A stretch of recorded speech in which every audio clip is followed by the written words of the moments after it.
Okay. All right, folks, welcome all. My name is Jack Hirschman. I'm with the Revolutionary Poets Brigade of San Francisco, which is going to participate in this event, memorializing in a celebratory way the life of Lawrence Burlingetti. I will ask you, please. I will ask you, please, all of you. I was thinking of Will you please mute yourselves? Mute yourselves now and come in, unmute yourselves when your name is called as a performer. But please mute yourselves so we have complete control over the sound that way, okay? Jack, you can mute everybody. If you're in control, you can just mute everybody. No, I'm not in control. Lisbeth Bailey is in control. Oh, wait, well, okay. Lisbeth. Hi, Lisbeth. I'm Ed. I'm new. Hi. And John Curl as well. Okay, we'll mute everybody, and then we'll mute everybody, and then Jack, unmute yourself and begin. Okay. I'm going to mute you all now.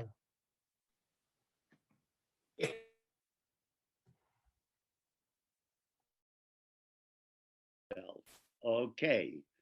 Welcome, everyone.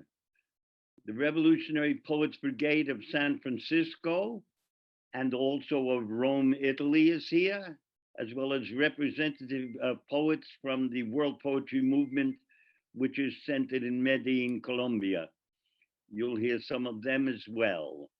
We are here today to memorialize in a celebratory way Lawrence Ferlinghetti. I'm going to introduce, first of all, someone who was with him at the moment he passed away. You should know that he lived with his son, Lorenzo, and Lorenzo's partner, Eunice, at the end.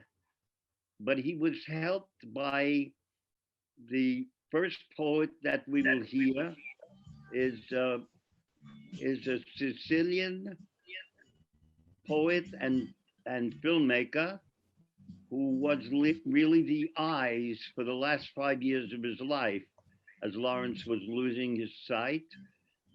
So Mauro Aprile Zanetti is going to read the last poem in American English and in Italian too, of Lawrence Ferlinghetti. And he's also going to announce something very wonderful that's going to take place in a couple of days. So let's welcome Mauro Aprile Zanetti. Grazie, Jack. Thank you, everybody. I hear like a radio. I don't know if I can. Yeah. There is somebody still not muted. Can you hear me? Yeah. All right. Thank you so much, Jack, for having me here, everybody. Yeah, I'm reading from the last poem written by Lawrence in summer 2017. Trump's Trojan horse.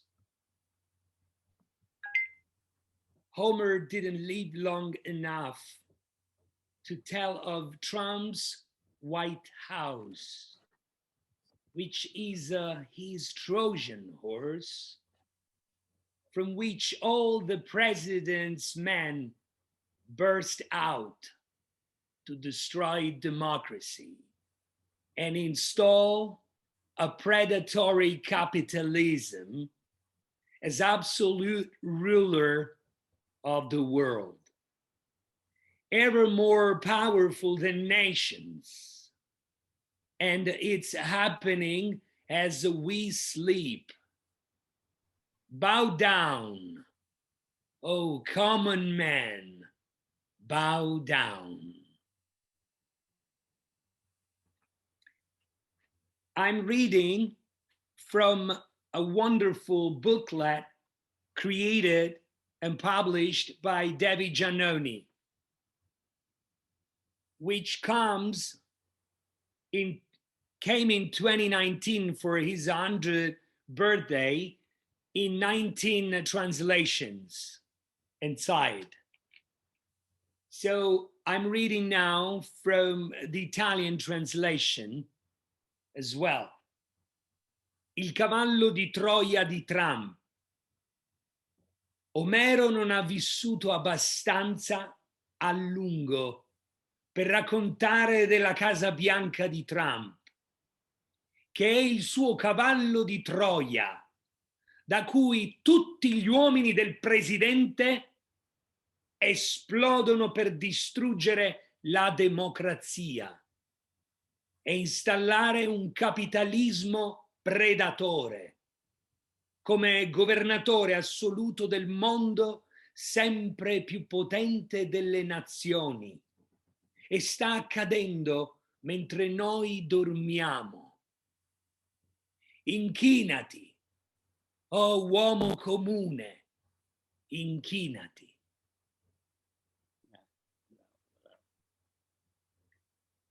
Thank you so much. And a last announcement, and then I'm done. Thank you, Jack, for mentioning that. I want to let you know that the magic is not over. Today is Furlinghetti Day. Until 2 years ago, it didn't exist. We made it happen, asking the city hall, the mayor's office, to proclaim it. Also having a signature tree planting, a Mediterranean olive tree planted in North Beach as a living monument and symbol of peace and love for nature. But we are not over. This year, in 2 days, March 26th, mark your calendar. We will light the rotunda of City Hall, playing with words, City Hall lights, tributing Lawrence Ferlinghetti in the colors of the Italian flag. I love imagine that even for one instant, Lawrence will lightly touch Carlo Ferlinghetti's hands, his father, because we never have to forget that Carlo Ferlinghetti came at the end of the 800 and died a few months before Lawrence, the fifth kid, was born. And Lawrence grew up in America when being Italian, to use his own words, was referring to the lowest thing in the social ladder, when they were all Dago, Guidos, smelling garlic and pepperoni. When, to not forget, 11 Sicilian Americans were killed in the largest mass lynching in the United States history 130 years ago in New Orleans. We're still there. So look up to the sky, March 26th at dusk, and you will see lights as a Fluxus performance for Lawrence Ferlinghetti, and use a piece of his verb, the very ultimate legacy that a poet can dream of, to live and give, a verb, a made up new word, which is a made up new world as a possible world, fluxare, fulfill your own dreams. Bravo, bravo. Grazie. A voi, Grazie, Mauro. Now we're going to hear a poem about the Lawrence Ferlinghetti, written by Agneta Falk, who is a member of both the Brigade and the World Poetry Movement.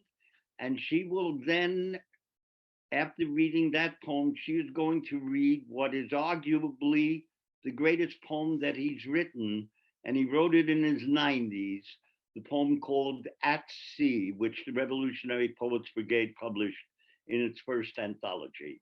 So welcome, Agneta Falk. Hello. And I'm sorry, my computer wouldn't work. So, and it said that more than 100 people attend, you can't enter. Today, of course, Let's would see have if we been get Lawrence's 102nd birthday. And this is a poem I wrote him a long time ago. It's called Blue Eyes, and he did have the bluest eyes you could ever dream of. What blue eyes you have, the better to see with, the better to open the light and strew it gently into the streets. You don't have to be dead to be alive. You don't have to shout to be heard, and you don't. Into the hall of fame, you enter with humility and grace, and your chuckles at the absurdity of it all is what echoes deep inside us, whether from your brushstrokes or your pen. This is a rather longish poem, but it's, as Jack said, I think one of his strongest poems. And it's very timely in every sense.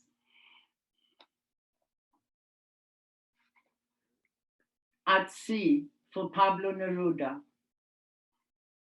The sea through the trees, distant shining, the dark foreground, a stone wall with lichen. An old salt sits staring out at the sea. A wind sways the palms infrequently. Another day prepares for heat and silence. A small plane buzzing like a fly disturbs the sky. The air eats it.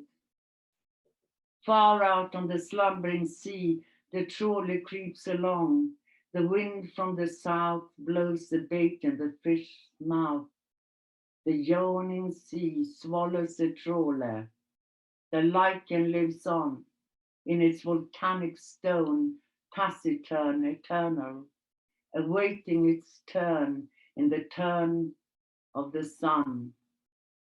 Never will I return here, never again breathe this wind on this far run, in the reaches of morning, where the sea whispers patience and salt. The sun scorches the sky and drops like a stone into night. And I am an animal, still, perhaps once a bird, a halcyon who makes his nest at sea on my little flight across a little chart of my existence. Life goes on, full of silence and clamor in the grey cities, in the far bogs, in the white cities by the sea, where I go on, lighting my life in neither blood nor wine. I still await an epiphany by the petri dish of the sea, where all life begins by swimming. But it's time now to give an accounting of everything, an explanation of everything, such as why there is darkness at night. Everywhere the sea is rising, and I'm to be drowned with the rest of them, all the animals of earth, washed away in ocean, motherer and moitherer, in this tremendous moment of calamitous sea change, as our little world disappears in a tremor of ocean and fear, to the murmur of the middle mind of America, as imbeciles in neckties drop from the trees. No matter then if I end up in a house of insurgents on the Avenida de los Insurgentes, or shoeless on Boston Common, or cast up clueless in my great uncle Desiree's beach hut in St. Thomas. Pardon my conduct then, if I can't give you any final word, a final unified theory of existence, all thoughts subsumed in one great thought, utopian vision. Humans with all their voices, as myriad as the syllables of the sea, have never been able to fathom man's fate, nor tell us why we are here. Still, will we be free as the sea, to be nothing but our own shadow selves, beach bums all after all, in future time when nations no longer exist and the earth is swept by ethnic hordes in search of food and shelter, neither patient nor placid. In the face of all this, in the sea of every day, with its two tides, I drift about, immune to hidden reefs of harbors. Someone throws me crystal fruits in the shape of life preservers. Others wave from distant strands, goodbye, goodbye. Beached at last, bleached out, I would to the woods again, with its ancient trees that sings like sitars in the wind, wordless ragas, shipwrecked ashore as the mercy of avaricious gulls. And yet, we are still not born for despair. Spring comes anyway, and gay excursions train appears. The ancient conductor with stovepipe hat and gold-pocket watch greets us long lost passengers, gracing us with wreaths around our necks in arms of lovers, insanely embrace us. Is there anything more to be said before they carry us off as dead, while we are still dreaming, still in search of the bread of the word cast upon the waters, the dough that rises in the yeast of speech, in the written word, in poetry, tracks upon the sand left by coral bands of animals, cornered by mistakes and habitudes, and trains taken to mistaken destinations, or trips taken or not taken with angels of love to lower latitudes. Between two waves, the ocean is still, a silence of ages, lasting but a moment, between two waves of emotion, as lovers turn to each other or away. Love ebbs and flows, comes and goes between two emotions, but surges again with each new wave as some sea creature from the deep breaks the surface with a leap. The sea roars, but says no more. Oh, the yarns it could spin if it would between its rages, under the eye of the sun, under the ear of the sky, cities asunder, plunderous and pieces of eight, invisible countries, crystal skulls, sailors' masturbations, or yesterday's sperm lost in the wake of a pleasure boat. Oh, endless the incoherent narrative. Voyager, pass on. We are not our fathers, yet we carry on, breathing like them, loving and killing like them.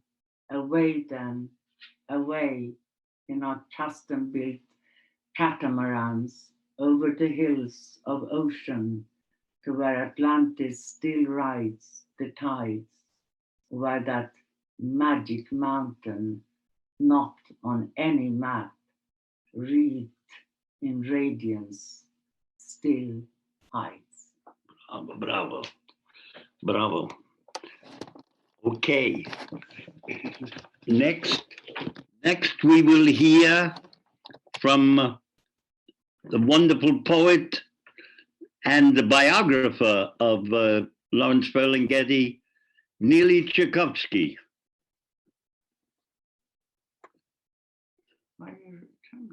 Where is Neely? Nearly? Oh, Neely is not here. No. Maybe we can do him later. Okay. He might come in a bit later. Next, we'll hear from Ann Waldman. Ann Waldman is in Mexico City. Are you there? Let's see. No, she will come on, Jackie. She will. Yeah. And And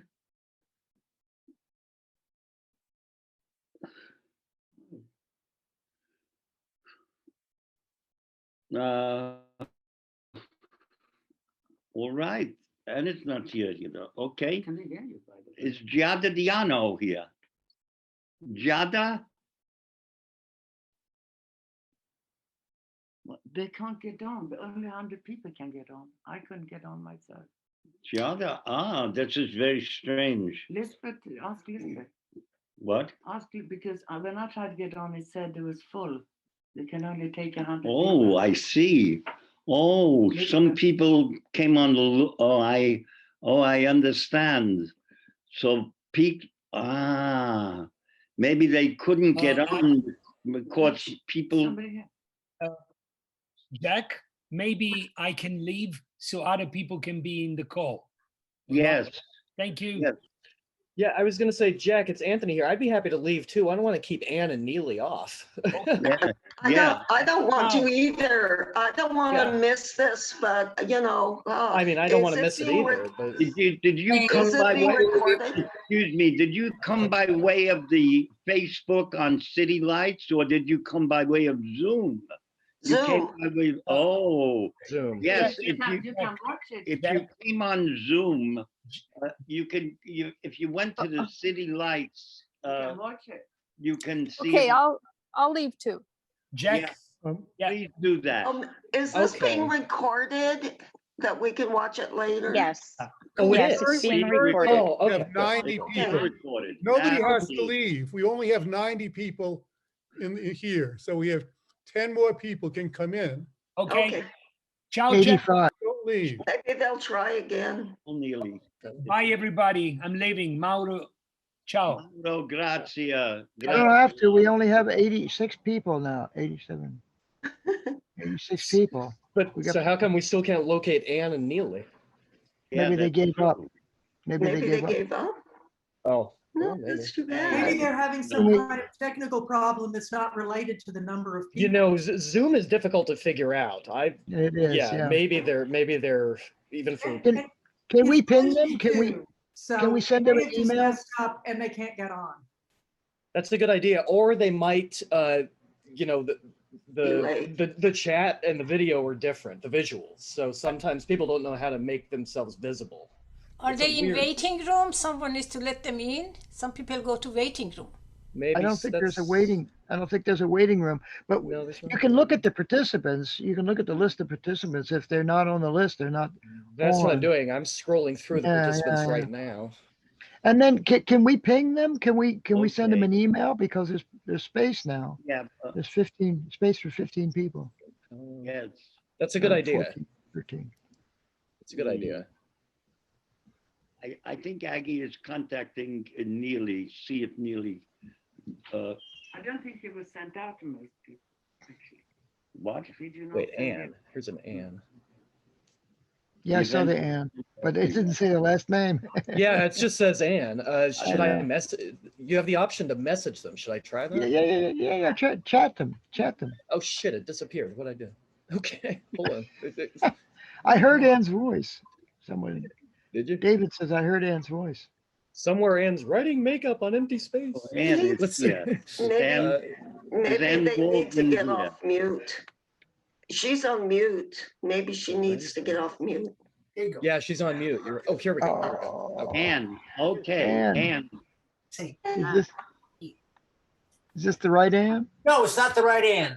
This Oh, okay. Oh, I'm sorry. I didn't call you No, not no, it was a right. good. I had Of the course same you're the right idea. Ann, but you're not the Way on same your Ann. donkey, Ann. All You're right, right, let's- Ann. All right, let's continue. Then let's continue. can Is pretend to be Giada him. Diano here? Giada Diano. Ah, I know that Giada. Oh, many people here who They couldn't get on. they can't get shouldn't- on. The people are not reading shouldn't have access. Yes, if you're not reading, would you perhaps delete yourself? You can pick this up at the recording. If you're not speaking, Bye-bye. Bye-bye. hi, thank you, Doreen. No, Thank you. there's 15 spaces. There's 20. There's 15 spaces. There's plenty of room. Yeah, somebody's is- doing something wrong because there are Something spaces. is Well, wrong they there. probably Yeah, something's tried to wrong. get on and gave up. Exactly. So if you can email them, I think that would be the best thing. All right, I saw Mariah, Francis Combs is there. Mariah. Francis Combs is there. I'm here, Jack. Yes, Francis and Dino, Dino's yes, here. I organized in kind of way to folks who were somewhat close to Lawrence Just get on. physically. So that's why I'll come to you all, I assure you. But what about Mariah? Mariah Gillard was a close friend I'm of. here. I know you're here. Mariah is a radio broadcaster, and she organized the Time for Useful Consciousness series of programs, and she'll speak now for the next few minutes. So Mariah Gillard, there you go. There you are, dear. Thank you, Jack. Thank you, Aggie. Can you hear me? Yes. All right. I'm sort of the prose department among all these poets. My collaborations with Lawrence were mostly in the audio and radio field, and also on a couple of exhibitions. One was called End of Industrial Civilization, and the other was called Photography, Lawrence Furlinghetti Photography. Very late in his career, a few of us decided that he isn't known for enough art forms yet, that he should also be known as a photographer. And let me see, Mauro was successful in showing them. This is a photo that Lawrence took on D-Day. You see the horizon with the ships coming up, and this is what the sky was like. There was a box of photos that he took when he was a skipper on a sub chaser, and he rode back up for the Normandy invasion. And that was an exhibition we put together in August, September of 2019. And the other part that took many years to produce were 3 audio pieces. And I want to call out Eric Bauersfeld and Jim McKee, who were instrumental over many, many years of live recording and traveling with Lawrence, spending time down in Bixby, re-exploring San Francisco, that was forever an intriguing place for Lawrence. And out of it came 3 audio pieces. One is called Seas and Shores. One, is, of course, is called Bixby Canyon, and one is called San Francisco. And those were just a few of the outside poetry events in Lawrence's life. And I don't want to forget, like, at least hundreds of cups of coffee that we had in 2 cafes on a regular basis, the Steel and the Vamp. And those were intriguing, inspiring conversations about the meaning of life and more. Thank you all for being here, celebrating Lawrence. Okay, thank you, my dear. Thank you, my dear. Look, I'm going, Mariah was interrupted at a certain point. Please mute yourselves so that we have clear sound. Mute yourselves. I'm going to call next a Sardinian poet. He's not with us now, but he sent his poem in, Michele Carey, and Diego De Leo here. People can't get in with the address. The what? People can't get in on the thing that was given on Facebook. They can't get in on the meeting. They can't get in on the meeting. Oh, okay. Estão a falar. I'm sorry about that. Tem que ativar. Ativar. But, please mute yourselves now. Diego De Leo translated the poem that Michele Carey, the Sardinian poet, sent in, and Diego is going to read it in Italian and in his translation. Where am I? Yeah, Diego De Leo. Wait a minute, can we? I don't think his image is here though. Is Diego De Leo? Jack, we can see Diego.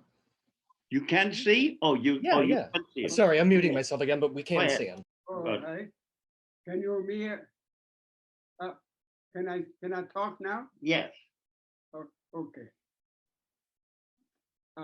This is a poem written by Michele Lichieri from Sardinia.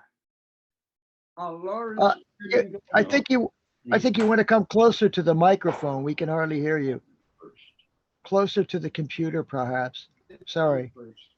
Come here. Come closer. Come closer to here. Come closer here. Here. Okay.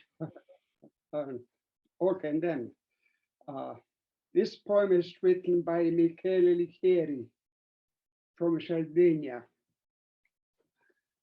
A Lawrence Furlingeri è decollato altrove l'angelo di Coney Island, resta la sua poesia, vera ricchezza condivisa tra cielo e mare, e si è incardinato ovunque tra le anime e le arterie vitali della terra, generando fiori di libertà. Addio fratello, zio, nonno, magico libertario, la tua voce è con noi, eri forse caparbio, avevi classe, un vento penontino stasera mi sussurra i tuoi versi ed io sorrido pensando alle tue forti spalle, da uomo della frontiera, da editore, da poeta, che l'America perbenista dei capi non riuscì a piegare. Trono mai, piuttosto libero, ti sia lieve il volo, Lawrence, da questo mondo. And now I read the translation by me and Jack Hirschman.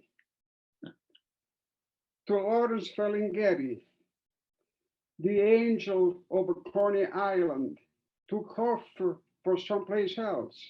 His poetry, through riches, remains and is shared between the sky and the sea, and is incarnated everywhere among souls and the vital artery of the earth, generating flowers of liberty.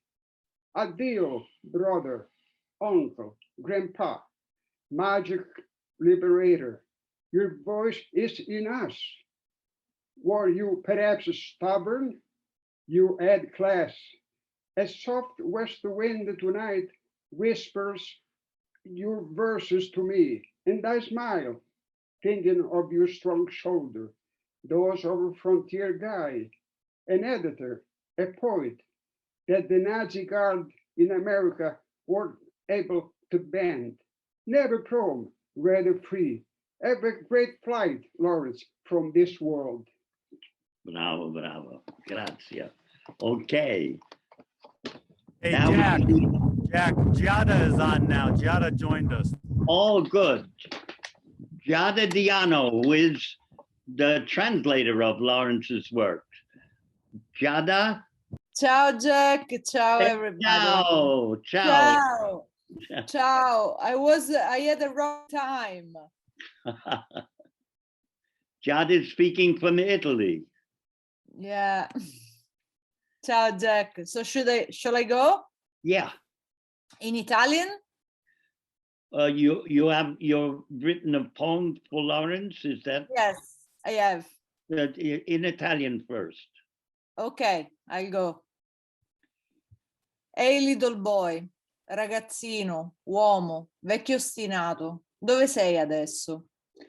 Provo a sentirti oltre il buio e la distanza. Little boy nato impavido, come una pennellata di luce, come uno scoppio di risate, come un gesto irriverente. Siedo sul bordo della tua assenza, ti leggo ancora Dylan Thomas, cerco rabbia da scagliare contro il morire della luce. Sulle scale di un'altra perdita cerco le tue dita affusolate, ma trovo solo i miei pugni chiusi. Le mie costole si allargano oltre la pelle per farti spazio. Il mio petto si apre per respirarti dentro. Energia trasmutata in particelle di luce. Little boy, porto in me la tua voce. È lì che sussurra contro il silenzio, contro il buio, contro l'odio, contro l'indifferenza. Little boy, schiudo il palmo e ti trovo lì. Una lucciola che i miei sogni sono pronti a seguire. Little boy, mi siedo sotto questo cielo che brucia e ti ascolto cantare. Bravo, bravo. Bravo. Okay, I'll go in English, I'll try. Hey, little boy, kid, man, stubborn geezer, where are you now? I try and feel you beyond darkness and distance. Little boy born dauntless, as a stroke of light, as a burst of laughter, as an irreverent act. I sit on the edge of your absence and read Dylan Thomas to you again. I look for rage to throw against the dying of light. On the stairs of another loss, I look for your tapering fingers. I can only find my clenched fists. My ribs enlarge beyond my skin to make room for you. My chest opens, breathe you in. Energy transmuted into particles of light. Little boy, I carry your voice within me. It's there whispering against silence, against darkness, against hatred, against indifference. Little boy, I unclench my hand, and there you are, a firefly that my dreams are ready to follow. Little boy, I sit under this burning sky and I listen to your singing. Bravo, bravo. Bravo. Bravo, bravo. Thank you, Giada. Grazie. Next we'll hear from an emeritus poet laureate of the city of San Francisco, Alejandro Mergia, and his being a poet laureate came from Lawrence, was the first poet laureate. So, Alejandro, gato. Looks like he's being retrieved. He'll come in a minute. He's being retrieved. He's not here right now. I'm gonna go get him. You might do someone else and then do Alejandro. Okay. Anyway, I'll go get him. All right. I'm going to have to leave in a minute to another meeting. Could you? I'm here for Luis. Apparently, he can't get in from Lisbon. So I'd like to read this. No, that's what he just told us on the phone. Oh, can you? You're Vamberto. You are Vamberto. Yes. Vamberto Freitas. He is Yes. going to read Are you going to read Luis's poem in Portuguese? No, I'm going to read it in English, translated Read it by in- Scott Anderson, but he also couldn't be here. Okay. Luis was going to read the Portuguese version, but apparently he can't get in. So I'd like to read mine. And then if you'll excuse me, I will be leaving and giving my place to somebody else. For Lawrence Ferlinghetti. As you used to say, Lawrence, love is hard to come by when you are older. And when I read you in the summer of 1975, I didn't think about the changes in taste and kiss that age in a rushing train alchemizes and transmutes across these plains that are now common to us. At this age, 45 years later, my hair still rolls down my back unhindered by fashion and the mainstream, and I follow in the stream of lunar days or the capsules of solar nights with those first words as modern as freedom gained with the revolution of carnations. And you came to see our party.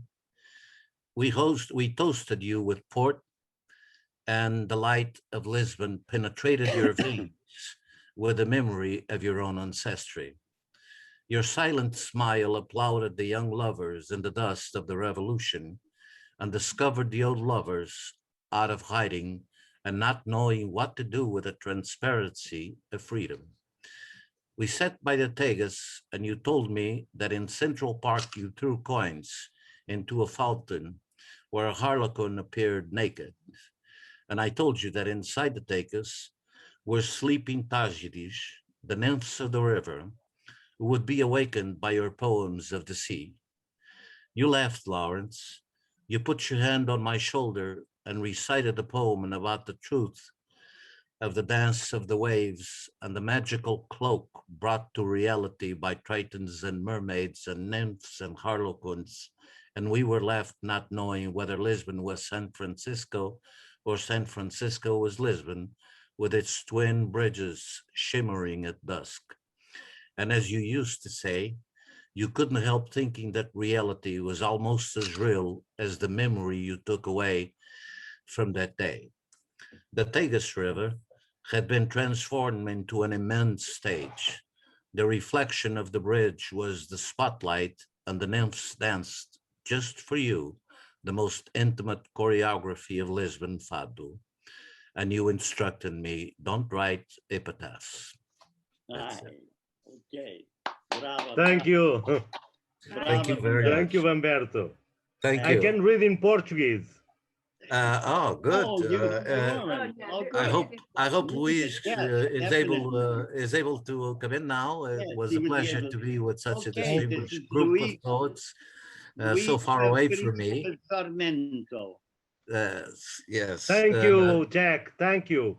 I'm reading Portuguese. Yes. Thank you. Ok, Thank you. Let's hear it.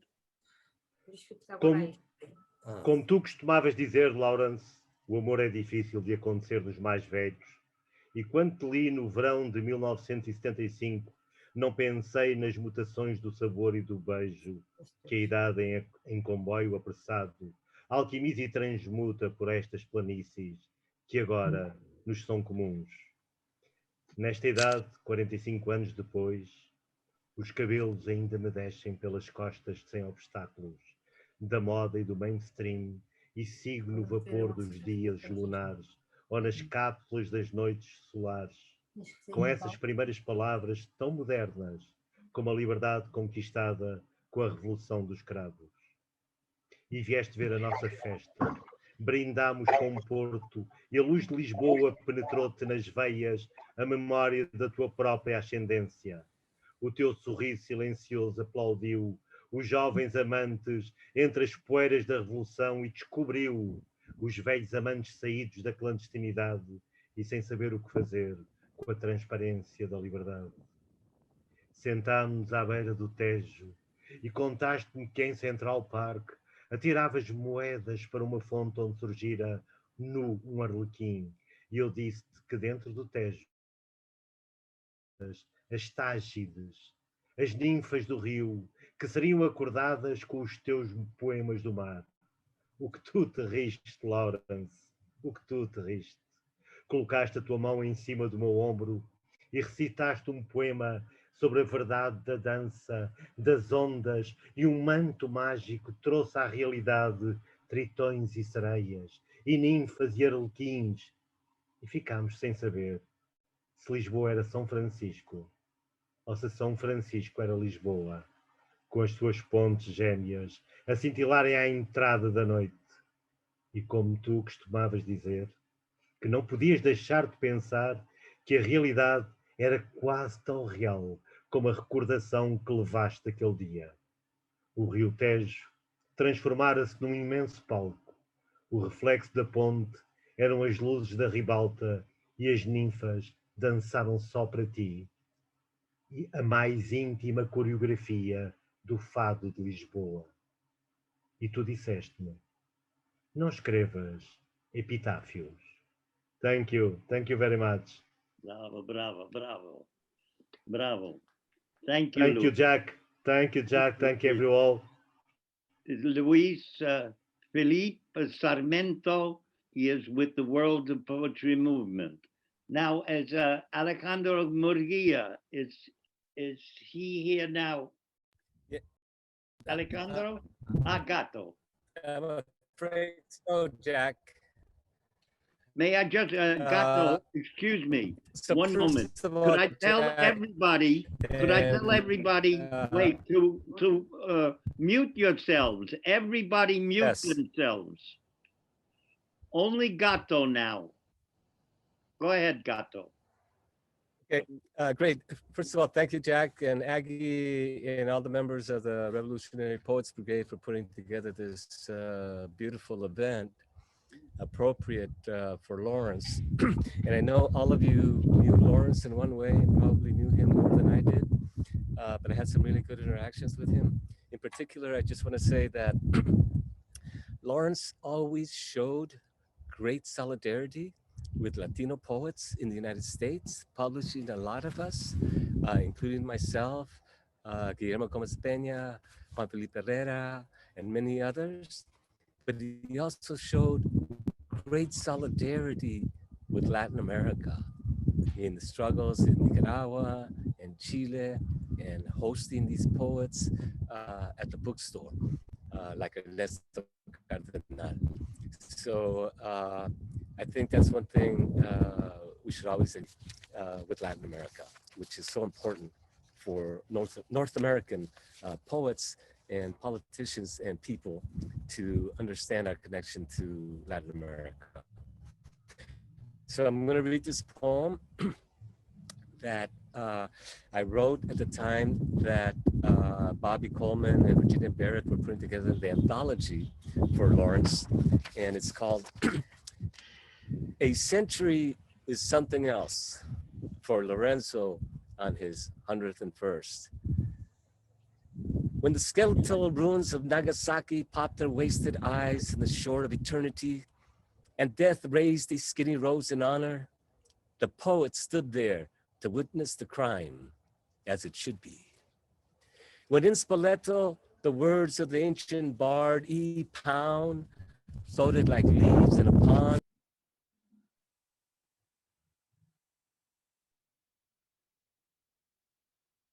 What happened? I think the wind knocked the sound system out, or he pushed a button or something. Muted. It's back. You lost. Okay, let me read that second stanza then. Yeah. When in Spoleto, the words of the ancient bard E. Pound floated like leaves in a pond, and signs were everywhere that the poet noted that scene with tears, and it was hit.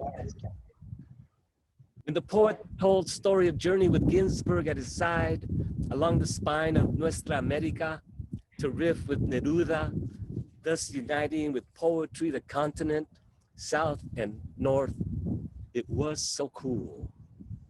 And when subway poets, misfit artists, forlorn street corner outlaws, and misunderstood words were cast out by miscreant politicians, shady cops, and defrocked priests, the poet threw open the doors and shouted, "Come in, come in, all you who dig poetry, anarchy, happiness, struggle, alleys and bars and sunsets, even Coney Island hot dogs fit in a poem."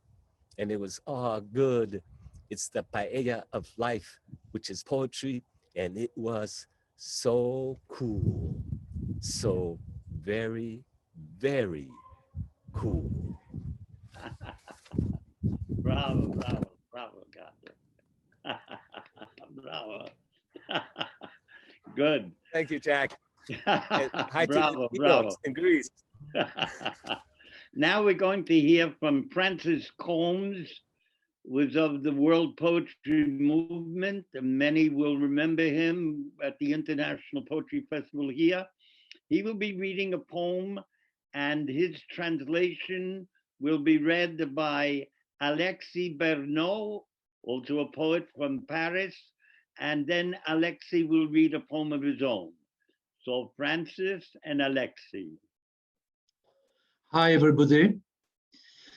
It's a poem written 10 years ago, remembering some meetings with Lawrence Ferlinghetti, especially during the San Francisco Poetry Festival. Ce frère en poésie est un distributeur de joie. Il vend gratuitement du côté de North Beach, de l'Embarcadero, des cornets de glace bleu ciel. D'après les analyses spectrochimiques, elle ne contiendrait aucune substance hallucinogène. Et ceux qui goûtent s'en vont en gambadant, tout nus dans la rue, sans tenir compte des flics, des militaires ni des curés. Quant à sa barbe à papa, elle provient des touffes de nuages que ce garnement de 90 ans arrache de temps en temps au poil céleste du bon Dieu et à ses anges gardiens. Puis, heureux de son méfait, il saute sur son vélo et disparaît en pédalant derrière les collines de San Francisco. Bravo, bravo. Hey, hi, everyone. Thank you, Jack, for the invitation, and I will proceed. This is a translation of Francis' poem. This brother in poetry is a dispenser of joy.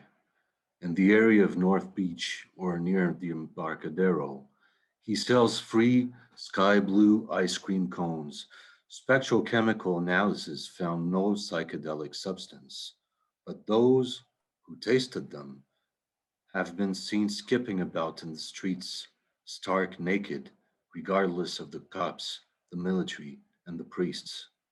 This cotton candy is made of tufts or clouds, which this 90-year-old urchin, from time to time, pulls off from God's and his angels' celestial hair. Then, happy with his misdeed, he jumps on his bike and pedals out of sight behind the hills of San Francisco, May the 11th, 2011. Bravo, bravo. And now I'm going to read something I wrote. Asperges sauvages. Parti cueillir en montagne des asperges sauvages. Elles sont petites et se perdent dans les herbes. Il faut d'abord repérer la plante mère aux rameaux sinueux, on les trouve non loin. J'avais amené Northwest Ecologue. Assis au soleil au bord du chemin, j'ai lu Reading Apollinaire by the Rogue River et The Fate of the Poet, des deux poèmes à Apollinaire écrits sans doute en août 1977. J'avais à peine passé 5 mois hors du ventre de ma mère. Et ce jour ensoleillé de mars, quelque temps après ta mort, je songeais que toi-même, à la mort d'Apollinaire, il te restait 5 mois encore dans le ventre de ta mère. D'un bout à l'autre du cryptomal, notre son, poète, asperge sauvage, que rien ne signale sinon la poésie plante-mère, ces rameaux sinueux qu'on a souvent peine à distinguer et l'on passe parfois sans la voir, alors qu'elle pousse partout, absolument partout. And now, the translation I had attempted. The poem is called Wild Asparagus. On a mountain lane looking for wild asparagus, They are small and hard to notice in the weeds. You have to spot the mother plant first. It has tangled branches. You'll find them close nearby. I had packed northwest Ecolog.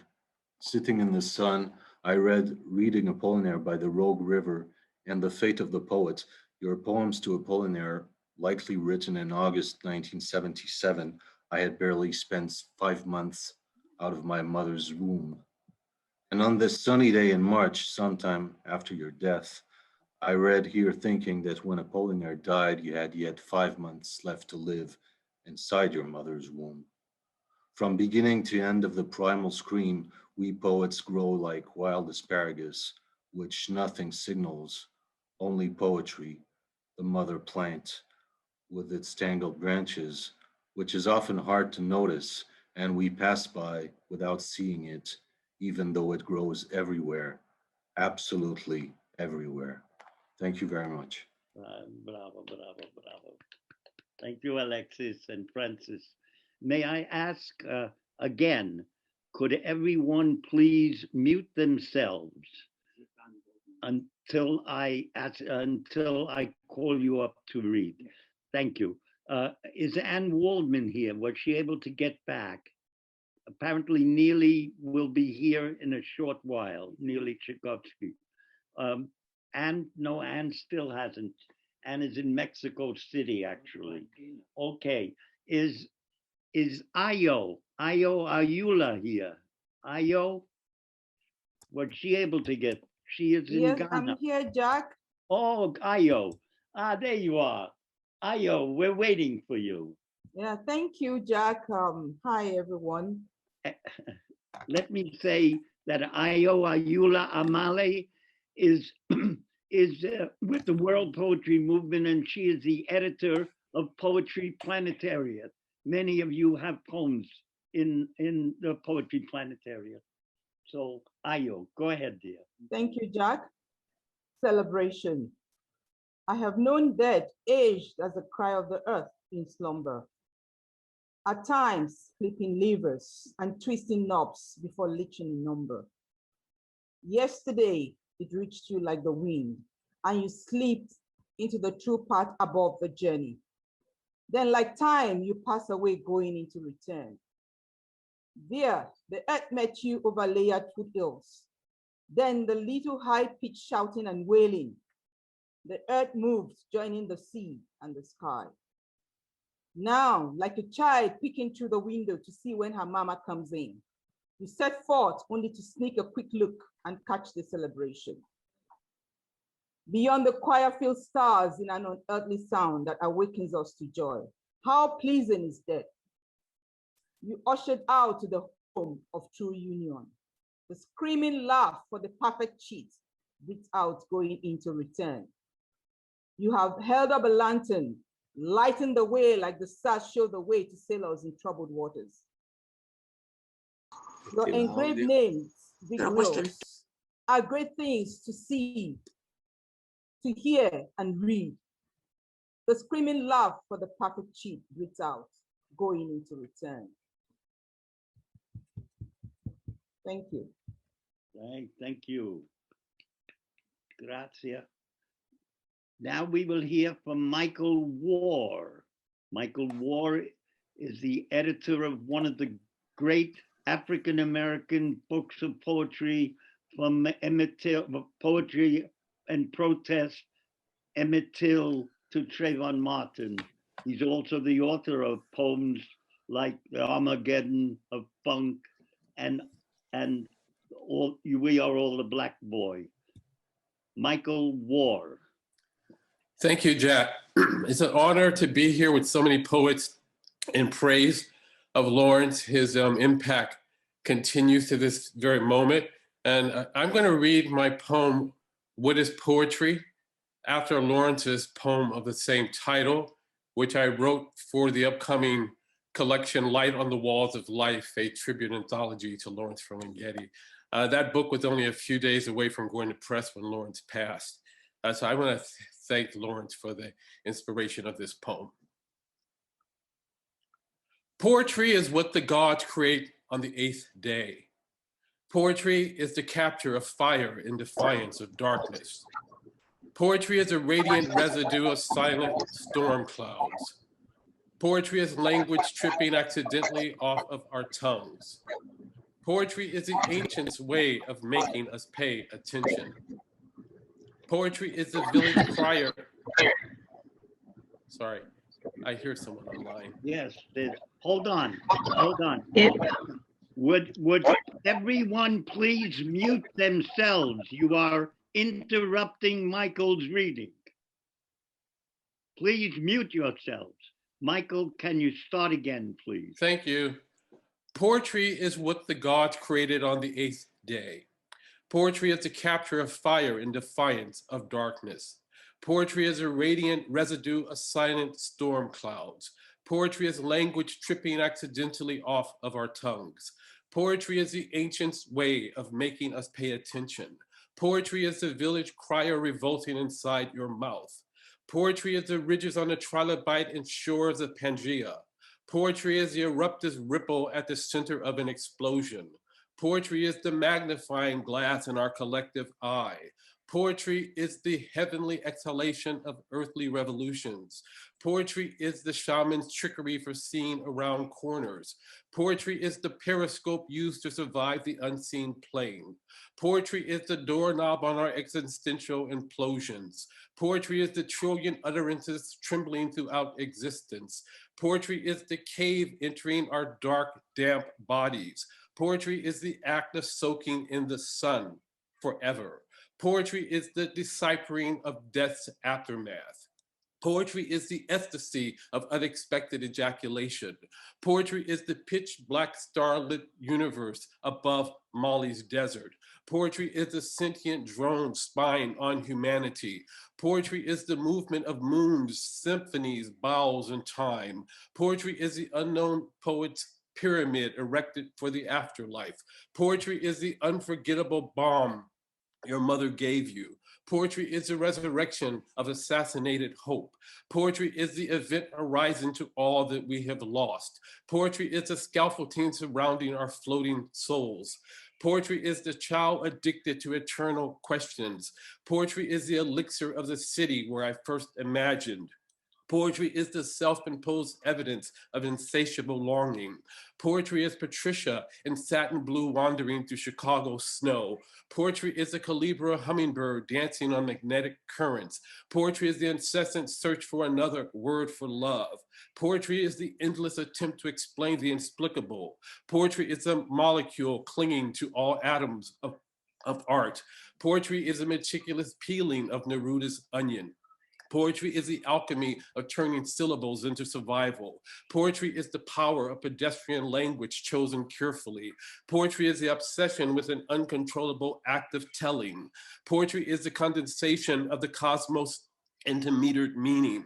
Poetry is the organic pulsing machinery for making memory. Poetry is the pull player 7 in the hands of a book thief. Poetry is the most loving way to describe a loaf of bread. Poetry is a cyclical trance induced by Coltrane's impressions. Poetry is a relentless reckoning with unrelenting oppression.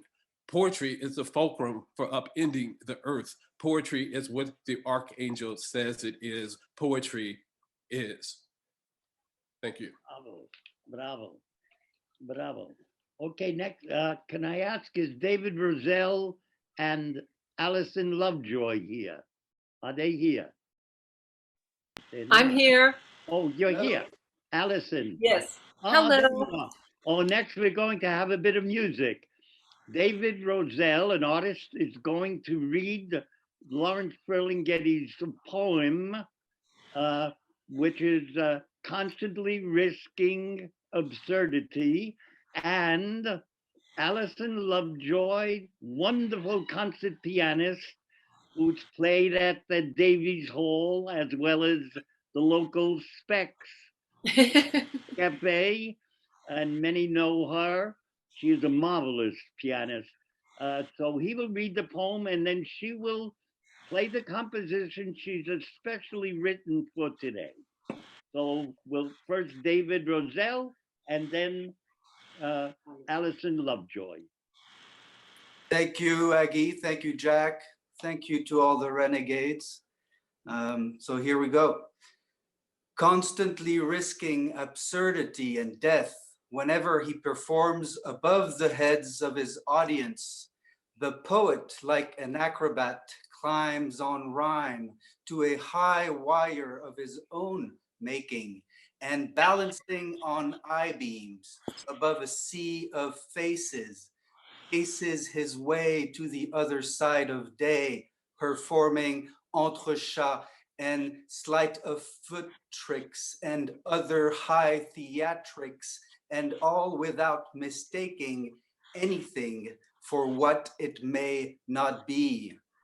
For he's the super realist who must perforce perceive taught truth before the taking of each stance or step in his supposed advance towards that still higher perch where beauty stands and waits with gravity to start her death-defying leap.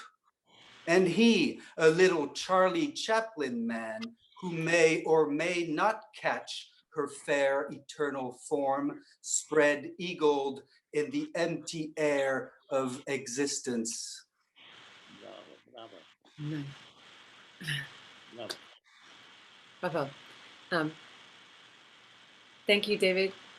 How's my sound? Can you hear me? My voice okay? Yes. Good. Everybody. No distortion? It's good? Okay. It's a little too high. It's a little too high. It's distorting at the top. Just Speaking, a it's little. distorting. Okay. Yeah. You're like 110% modulation, I guess. How's this? A little better? Better. Better? It's still. Okay, I'm going to turn down. Better. I got it. All right, how's that? Now we're good, right? Yeah. Try. All right. Yeah, good. It was a pleasure to set this song. Thank you, Jack, so much for inviting me to perform. And it was also a real enlightening experience to get to know the poem better. It's from a set I've always loved, from Coney Island of the Mind. And thanks for everyone for your beautiful work.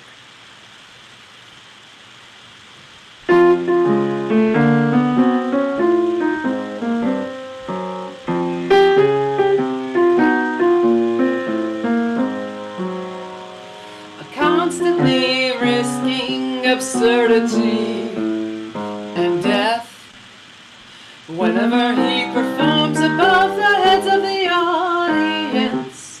The poet, like an acrobat, climbs on his own line, on a high wire of his own making.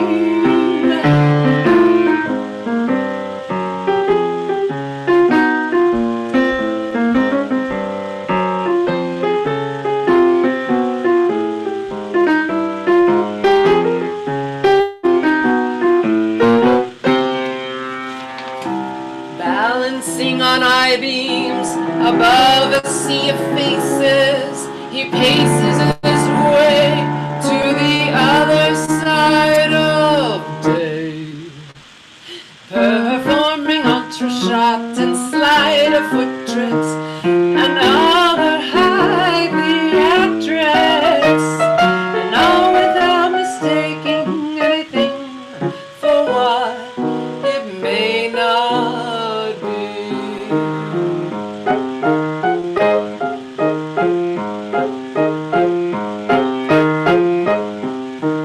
He's the super realist who must perforce perceive taught truth before the taking of each stance or step of his supposed advance, towards that still higher perch where beauty stands and waits with gravity to start her death-defying leap.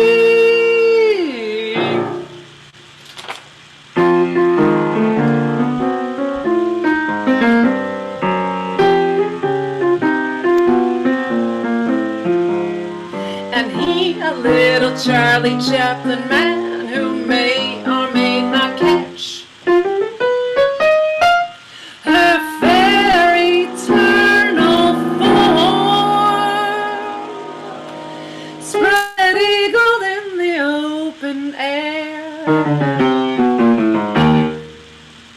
of existence.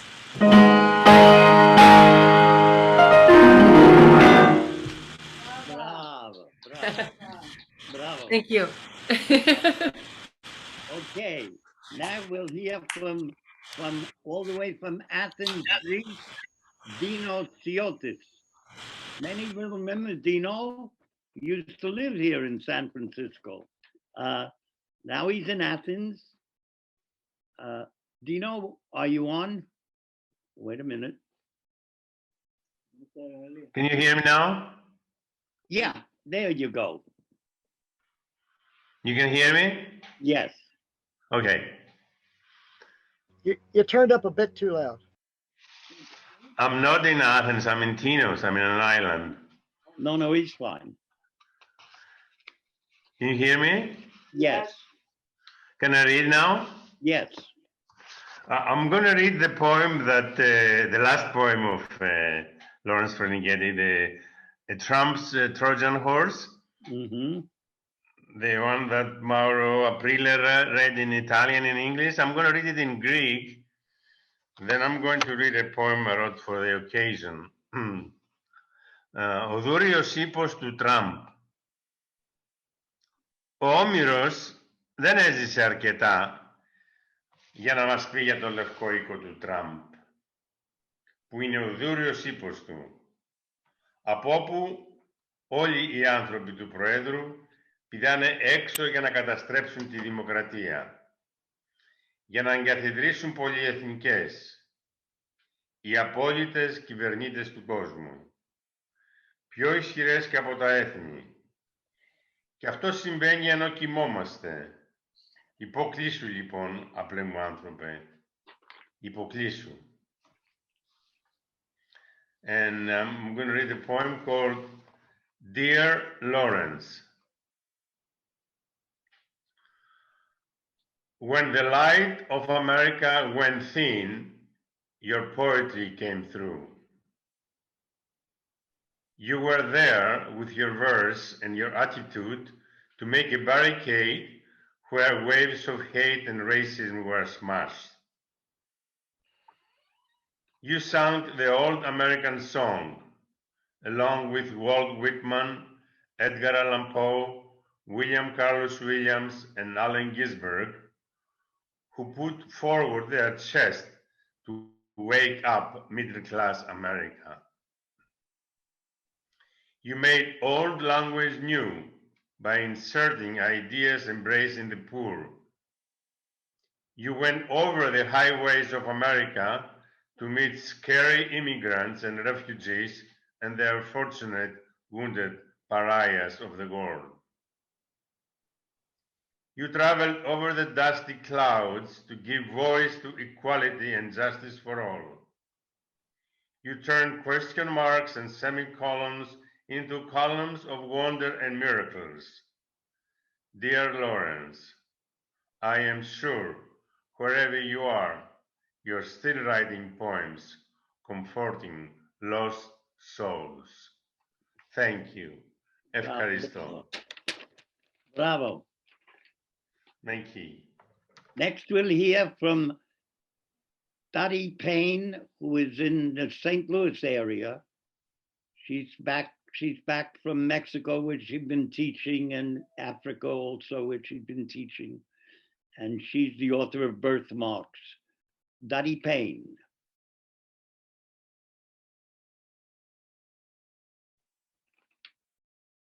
Where are we, Dottie? I'm unmuted. Can you hear me? Yeah. Yeah, it keeps slipping in and out of muting. So hopefully it will stay unmuted now. This is a poem immediately after I heard of Lawrence's passing. The light of the city for Lawrence Burlingetti. even when such things are expected, even when the life led was grand, even when his truth from every corner of the earth rang true, even then we are never truly prepared for the end. Without him, the city grows dim. He called on us all to be honorable, to serve grand and small, remained principled until the very end, made dignity matter in the face of decadence, made unflinching denouncements of this nation's disgraces, rose above and beyond the desire to suppress them. He knew books mattered more than wars and mad politicians, never made peace with them. Lawrence lived large by remaining small. That little apartment somehow held him in spite of the world's call for his attention. He was a poet that mattered, a voice that was a clarion call in a city that wallowed in self-indulgences. He built a place in the midst of this wilderness of greed, lit up the city that was already lit up, published his important populist manifesto #1, leave your ego at the door, your altered arrogance behind you, he advised. When you enter for unearthed knowledge and mischievous madness does not a poet make. Knob that hill of your self-importance, your assumed pretensions, your perch atop that spot higher than the common can aspire to ascend. Self-righteous claims are always false starts with insignificant intentions. The poet, Lawrence taught us, must remain in the street, must remain close to those he hopes to speak for, must be a beacon illuminating common dignity, must never leave his song in the charge of the dim half-truths of lesser men. Enter here, one and all, was his direct, eloquent call. Stay that little boy that hoped to be more than just another voice. Speak for the people as you pass through this well-lit threshold of adamant manhood and irrepressible freedom. Freedom. Freedom to be the poet. Poets, awake and walk in the open air. Lawrence Ferlinghetti. Thank you, Jack. Bravo. Next, we'll hear from Sandro Zardella and Lapo Cuzzini. Sandro, are you on here? And Lapo? I'm here. Lapo. Well, is Sandro with? No, Sandro's not here. No. I don't see him in the participants. Okay. Can you then read? You have the Italian also. Yes. So Lapo Cuzzini was a wonderful translator of Italian, lives in San Francisco. Welcome. Hi, everyone. All right. So Italian first. This is Cartoline per Ferlinghetti, Piscanto, by Sandro Zardella. 1. Oggi 24 febbraio 2021, mentre spargevo letame nell'orto, ti pensavo, Lawrence Ferlinghetti. Mentre tagliavo e spaccavo legna, ti pensavo, Lawrence Ferlinghetti. Ti pensavo le tue pitture di vigorosi nudi dai colori acidi. Ti pensavo le tue poesie pop innervate di cultura francese e dai tuoi scatenati amici beat. Ti pensavo in San Francisco nel 2012, quando Jack ti presenta il poeta italiano, e mentre stavo per far fugliare il mio maccheronico inglese, tu, candidamente, che mi dici: parlami in italiano, mi piace sentire la lingua italiana.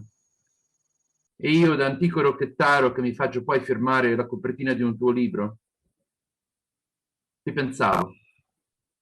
Dentro ai tanti passi della mia passione di poesia, nella strada, fuori dalle muffe accademiche, dalle conventicole, ti pensavo, dentro il mondo e dalla parte degli sfruttati, degli ultimi, contro il potere, contro la guerra, ti pensavo, Lawrence Ferlinghetti. Nelle fotografie di Eric Toccaceri, nelle parole di Nanda Pivano, nel brillio degli occhi di Omar Pedrini e di Igor Costanzo, nel fraterno potente arcano che ti dedicò Jack Hirschman per celebrare il 50° della City Lights Bookstore. Oggi, 24 febbraio 2021, ti pensavo, Lawrence Ferlinghetti. 2. L'aria appiccicosa dei molteplici coccodrilli per la morte di Lawrence Ferlinghetti è ricca di umori, di stornellate, di oli imbalsamatori, per forse voler chiudere un'epica epopea di controcultura. Ma questo sfavillante sfarfallare di bla bla, di pagine, di parole, spargerà semi prolifici nei cuori e nelle menti libertarie e desideranti e sabbia nei voraci meccanismi del cataclismatico capitale. 3. In una mail, caro augurio 2021, inviatami da Mauro Aprile Zanetti, segretario di Ferlinghetti, il poeta magnifico, con vivace lirica ironia, declama una quasi rodariana strofetta zen. Mangia bene, ridi spesso, ama molto. I suoi occhi acquosi, la voce flebile, la corona di alloro, il recitare in italiano e l'averlo stimato, imparato, incontrato, non è poca cosa in questo mondo che si può, si deve cambiare anche con la poesia. 4. Brindo con un vivace spumante di Franciacorta, terra d'origine del tuo padre, tanto cercato, in un'Italia per lui sempre mitica. Brindo.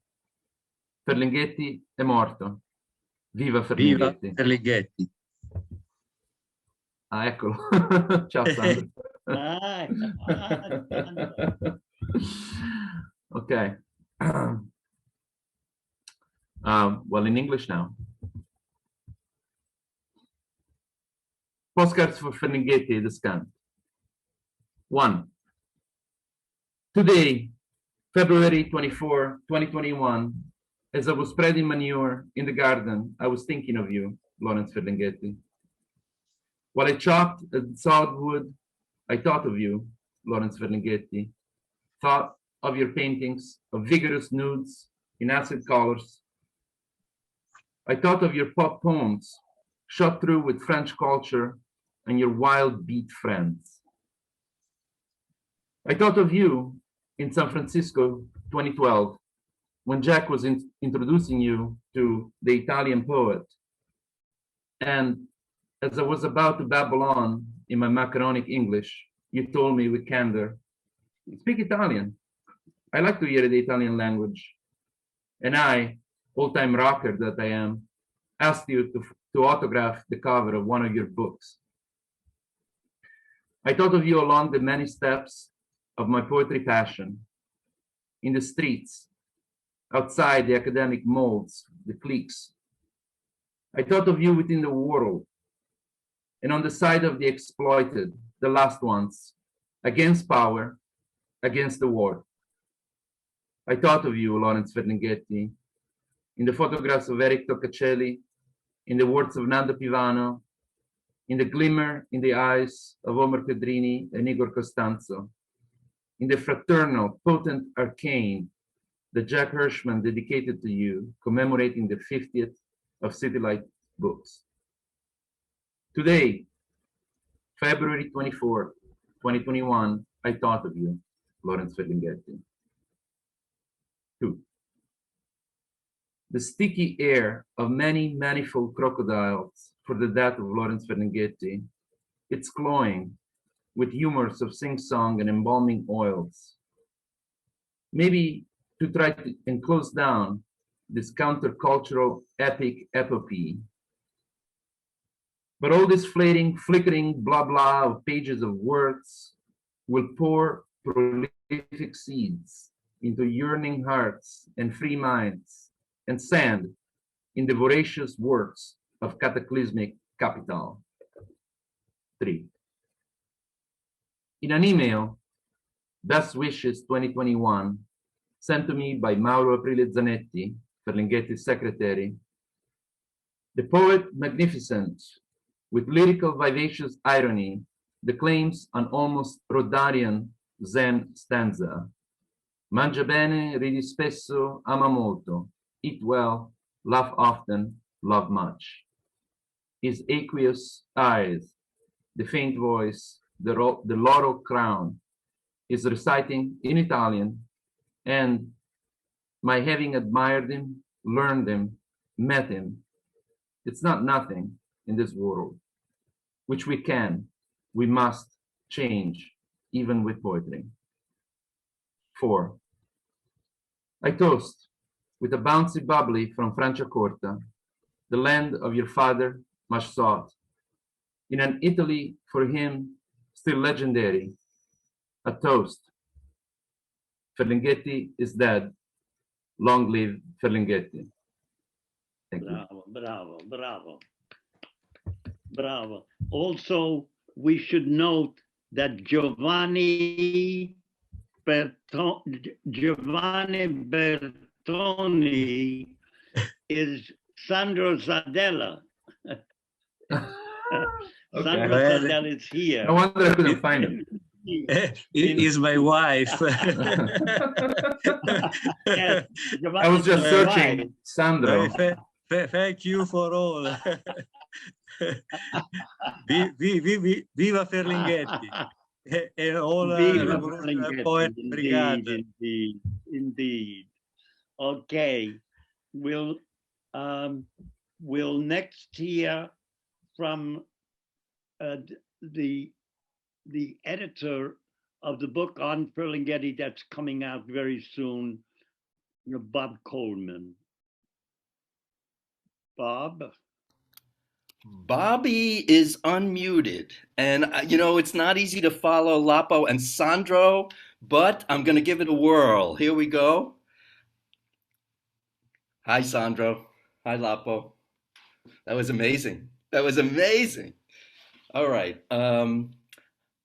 This is titled Lawrence at My Desk. I wrote it after Alan on My Bed by Ferlinghetti. It accompanied an exhibition of his art at the Sonoma Valley Museum of Art in 2012. Lawrence is with me here at my desk. An art bomb more powerful than Nagasaki. And when I see his face, I know the truth of the experience and the love that prompts the peace, the terrible sadness of injustice, and the reason he comes here to show his big, sweet yellow of life, a passionate sweetness, not just innocence, but a powerful veni vidi vivace, rare yet universal, fluxating from Sephardic heavens clear across his olive-oiled paradise, a stateless yet ever stately blue radiance glowing across seascape eyes, his open door abandoning all despair, and his palette and canvas, the writer and the image have the same urgency, a wide open romance with humanity, and from the gone, an eternal, and from a book of signs, art bursts in infinite color, stretching rays of personal and collective joy only upward toward the light. Bravo. Thank you, everyone. Bravo. Bravo, Bobby. Next, we're going to hear from also an Italian poet, Anna Lombardo from Venice, Italy. She is Anna. Are you here? I think you're Yes. Yeah. I'm here, Jack. Okay, great, Anna. Oh. Anna Lombardo. Wow. Some of you remember her. She's been in San Francisco for the International Poetry Festival. Go ahead, Yeah. dear. Yeah, thank you very much, Jack. It's a very moving tribute. And sorry for my voice, but it's a little bit late here. So it's okay. I'm very very happy to be here with all of you because I can see many lovely faces. Sandro and Sarah, and of course Jack and Aggie and Sarah Menef and many others. So for me it's really a moving moment. And I want also to thank, of course, Lawrence for all the gifts and the new gift that he's going to give to all of us, and also for the roots and the seeds he left behind in those who were enough lucky to meet him, as happened to me many years ago. Thank you to Jack. Okay, I'm going to read a poem that I wrote for Jack, for Lawrence, first in Italian and then I'll try my English. Per Lawrence Ferlinghetti, in memoriam. Di te, ognuno ha preso un pezzetto. Accendesti la luce sul puzzle vivente di questa terra. Puzzle a noi stessi ora, che sei assente.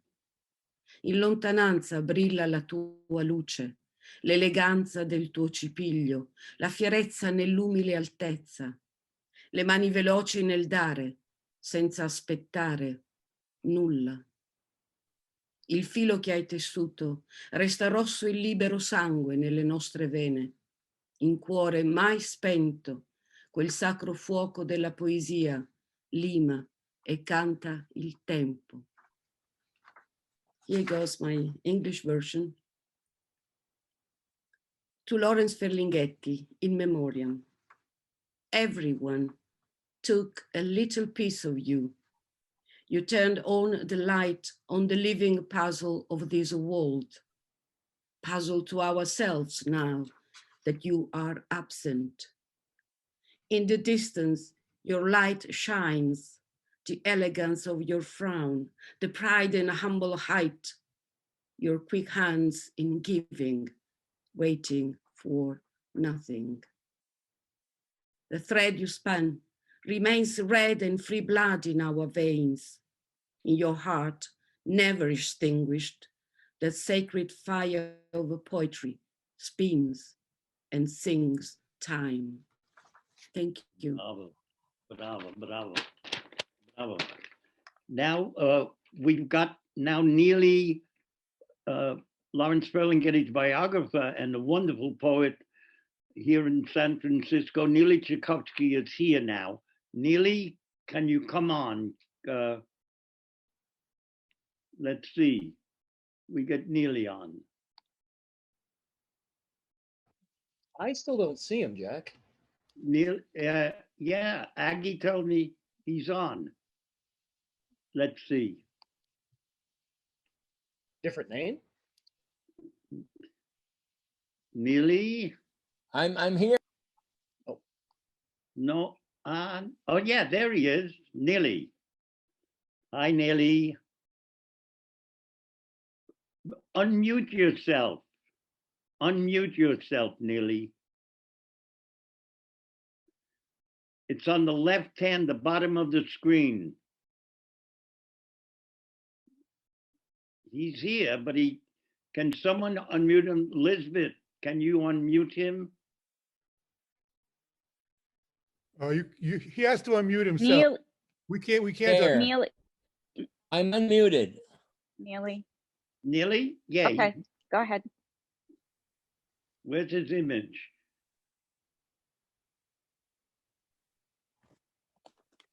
His image is there, but we can't hear him. Neely? Yes. Can you hear me? Yeah. Neely. Speak. What are we ready? Yes, Neely, we're waiting for you. I'm ready. Should I read my poem? Yes, do. Okay, I apologize, guys. I mean, I learned all my audio-visual stuff from Jack Hirschman over the years. So. This is called On the Phone with Furlinghetti. I have to say, before I read it, he started calling me about 2 years before he passed. I'd always called him, and he called me a couple times. It was very sweet. One time it was Aggie called me in New Orleans. Wait a minute, what's happening? Said, please unmute. Wait a minute, something's happened. I called him up. No, Neely, hold Every on. day you get a Neely, hold on a 99-year-old second. man calling, because usually they're not around to make calls. But he certainly was on Furlinghetti. At age 99, Lawrence phoned to talk about ground Normandy. Why are you in New Orleans? I said that they flew me first class in a flying fortress over the ruins of Nagasaki. Did you really like a Coney Island of the Mind? Yes, I was 13. That book and Bertrand Russell's Why I Am Not a Christian carried me through. You should be poet laureate, he said. I am already, I told him, but nobody knows it. They don't know how I escaped from the death camp and landed in the madhouse and stopped for cappuccino in Cafe Trieste with poets of the plain. Today I'm just an old man with a head of bronze. Dear Lawrence, I buried you in the poem of City Lights next to Allen Ginsberg as the mind and minotaurs saddle up beside you, body laid out like a rose. I praise the shadow of our bay and hope for mercy as a lantern of night truckling down Japanese moon and Parisian amber.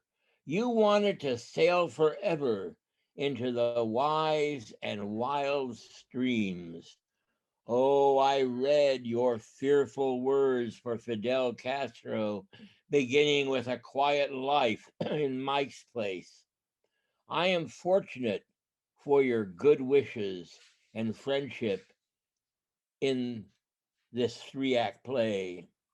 It was Aggie who said, call Lawrence. He wants to talk to you one more time in the Whitman-like intersection where unspeakable angels brace for the darker decades yet to come. Bravo, bravo. Thank you, Lawrence. All right. All right, that's wonderful. Next, we're going to hear from the Brigadista in Rome, the Revolutionary Poets Brigade in Rome, Alessandra Bava. Alessandra. Ciao, Jack. Ciao, can you hear me? Yes, Yes, we can. Yes, hello to everybody. It's so nice to be here. It's a pleasure to read all together. And I wanted to say it's a beautiful tribute to Lawrence. And I was so happy to meet him in 1997 here in Rome.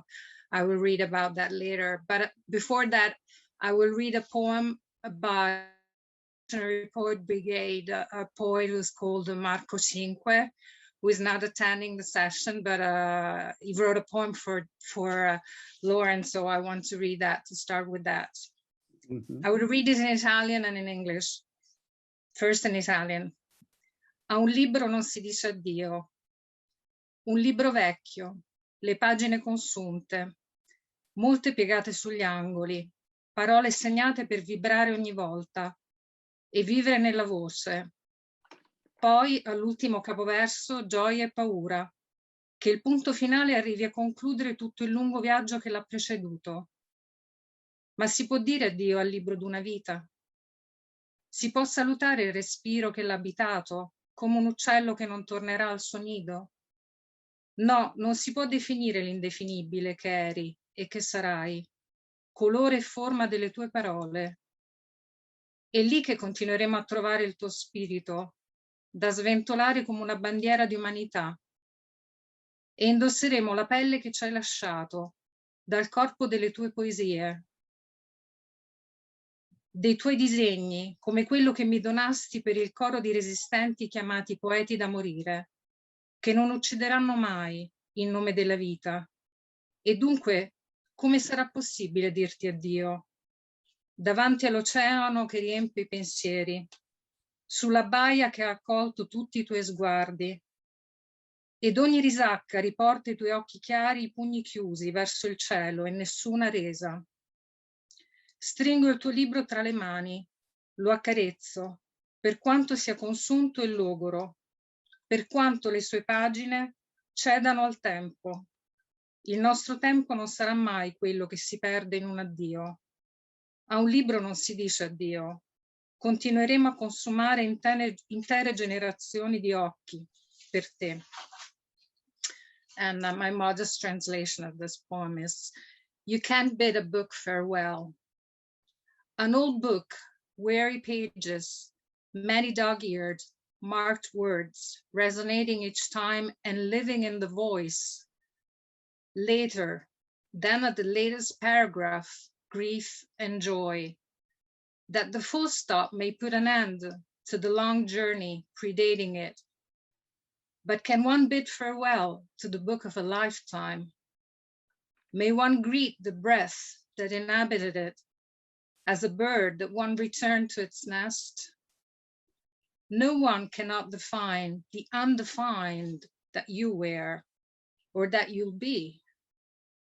The shape and color of your words is where we'll keep coming across your spirit to wave as a flag of humanity, and we'll wear the skin you left us from the body of your poems, of your drawings, as the one you gifted me for the choir of tough people dubbed poets to die for, that won't ever kill in the name of life.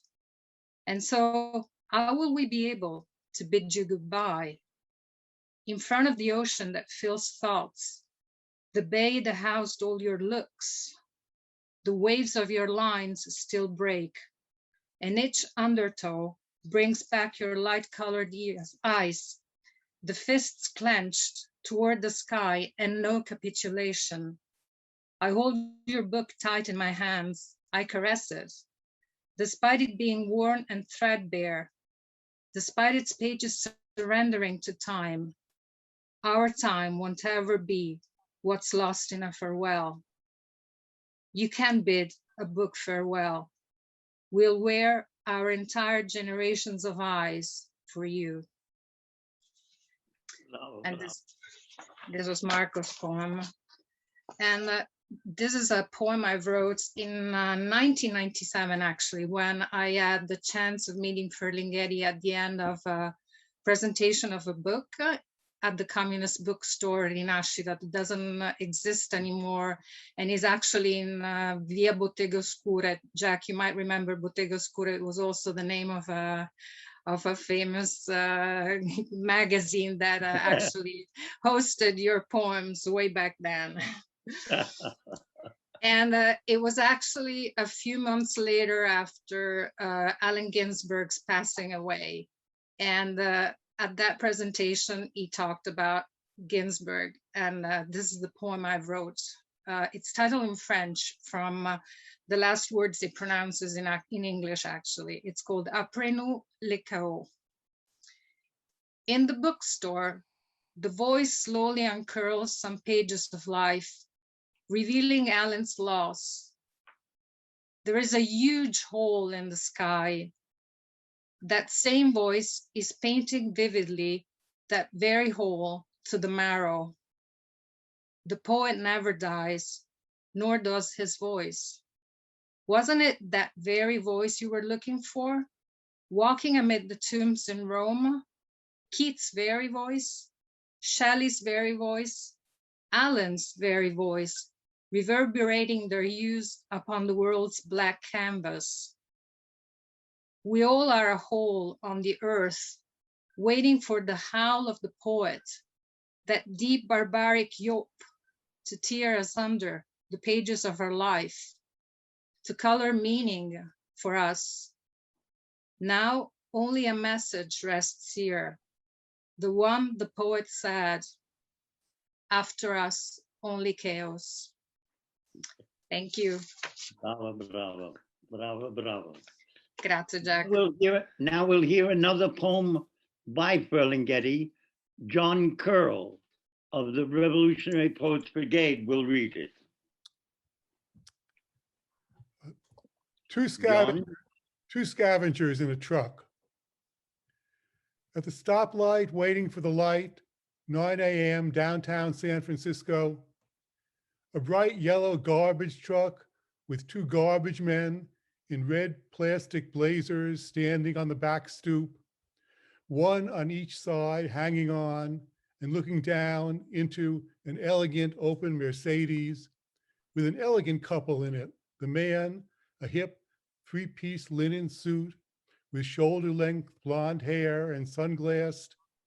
The young blonde woman so casually coiffed with short skirt and colored stockings on the way to his architect's office. And the two scavengers up since 4 a.m. grungy from their route on the way home. The older of the two with gray iron hair and hunched back, looking down like some gargoyle Quasimodo. And the younger of the two also with sunglasses and long hair, about the same age as the Mercedes driver. And both scavengers gazing down as from a great distance at the cool couple, as if they were watching some odorless TV ad in which everything is always possible. And the very red light for an instant holding all four close together, as if anything at all were possible between them across that small gulf in the high sea of this democracy. Bravo, bravo. Thank you, John. Next, we'll hear a bit on his painting by, well, she had a gallery in North Beach a bit ago. Let's have Sue Kubley tell us a little bit about Lawrence's painting. Sue? Is Sue here? She is here, Jack. She is here. Yeah.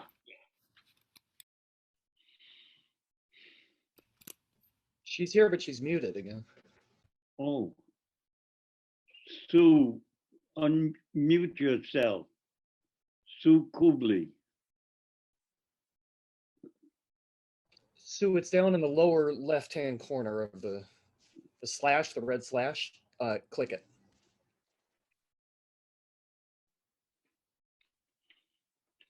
All right. All right, we'll go on. She'll pick up. Oh, got it. Oh, you Okay, got can it. you hear me? Can you Yeah, hear me? we can. Okay. Okay. Well, as you know, I did give Lawrence a couple of exhibitions. The first one was at the Meridian Art Gallery called The Painted Word, which was a collection of writers who did art. I think you were included in that, Jack, and Lawrence was thrilled to be in it. And then the second exhibition I gave him was North Beach and Beyond in 2017 on the Powell Street studio called Gallery Rocking Horse. But what I want to say about Lawrence and his painting is that he always considered himself foremost a painter. That was his view of himself. And the world, most of the world, thought of him as a writer. And Lawrence has been painting for decades and decades, came to San Francisco, had a studio at the very beginning, even before he bought City Lights. And Lawrence, who used language to communicate with the world about humanity and life, he also used imagery, and which is a universal language. No need for translation. Strong, powerful images, tender, horror. He was also primitive in his presentation of his work, and he tried many mediums and was just so happy to be working in the art world.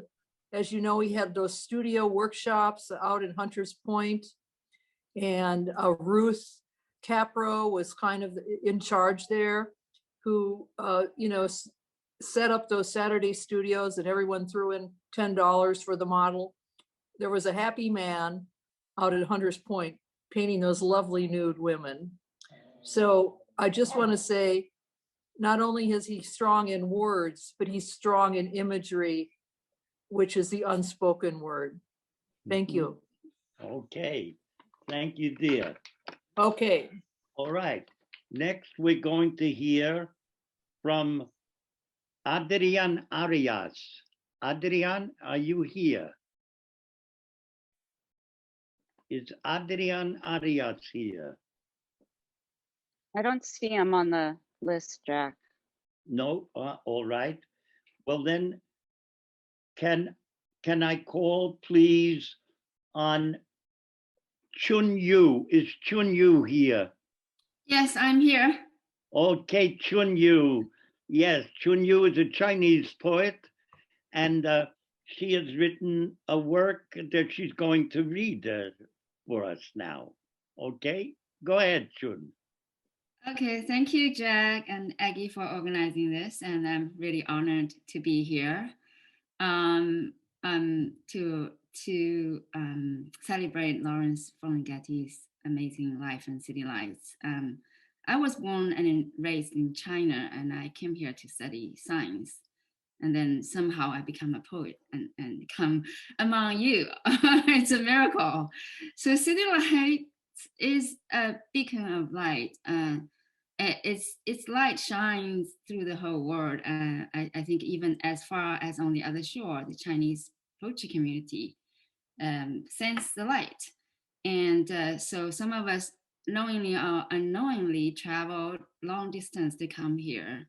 So I wrote this poem actually 3 years ago, but only finished now for this celebration. It's called City Lights, for Lawrence Ferlinghetti, and the soul was caught by his light. And Jack asked me to read it in Chinese first. I'm sure, I think City Lights is inseparable from Chinatown. All of you must have had enough Chinese food and heard enough Chinese to understand this. So in Chinese first, City Lights.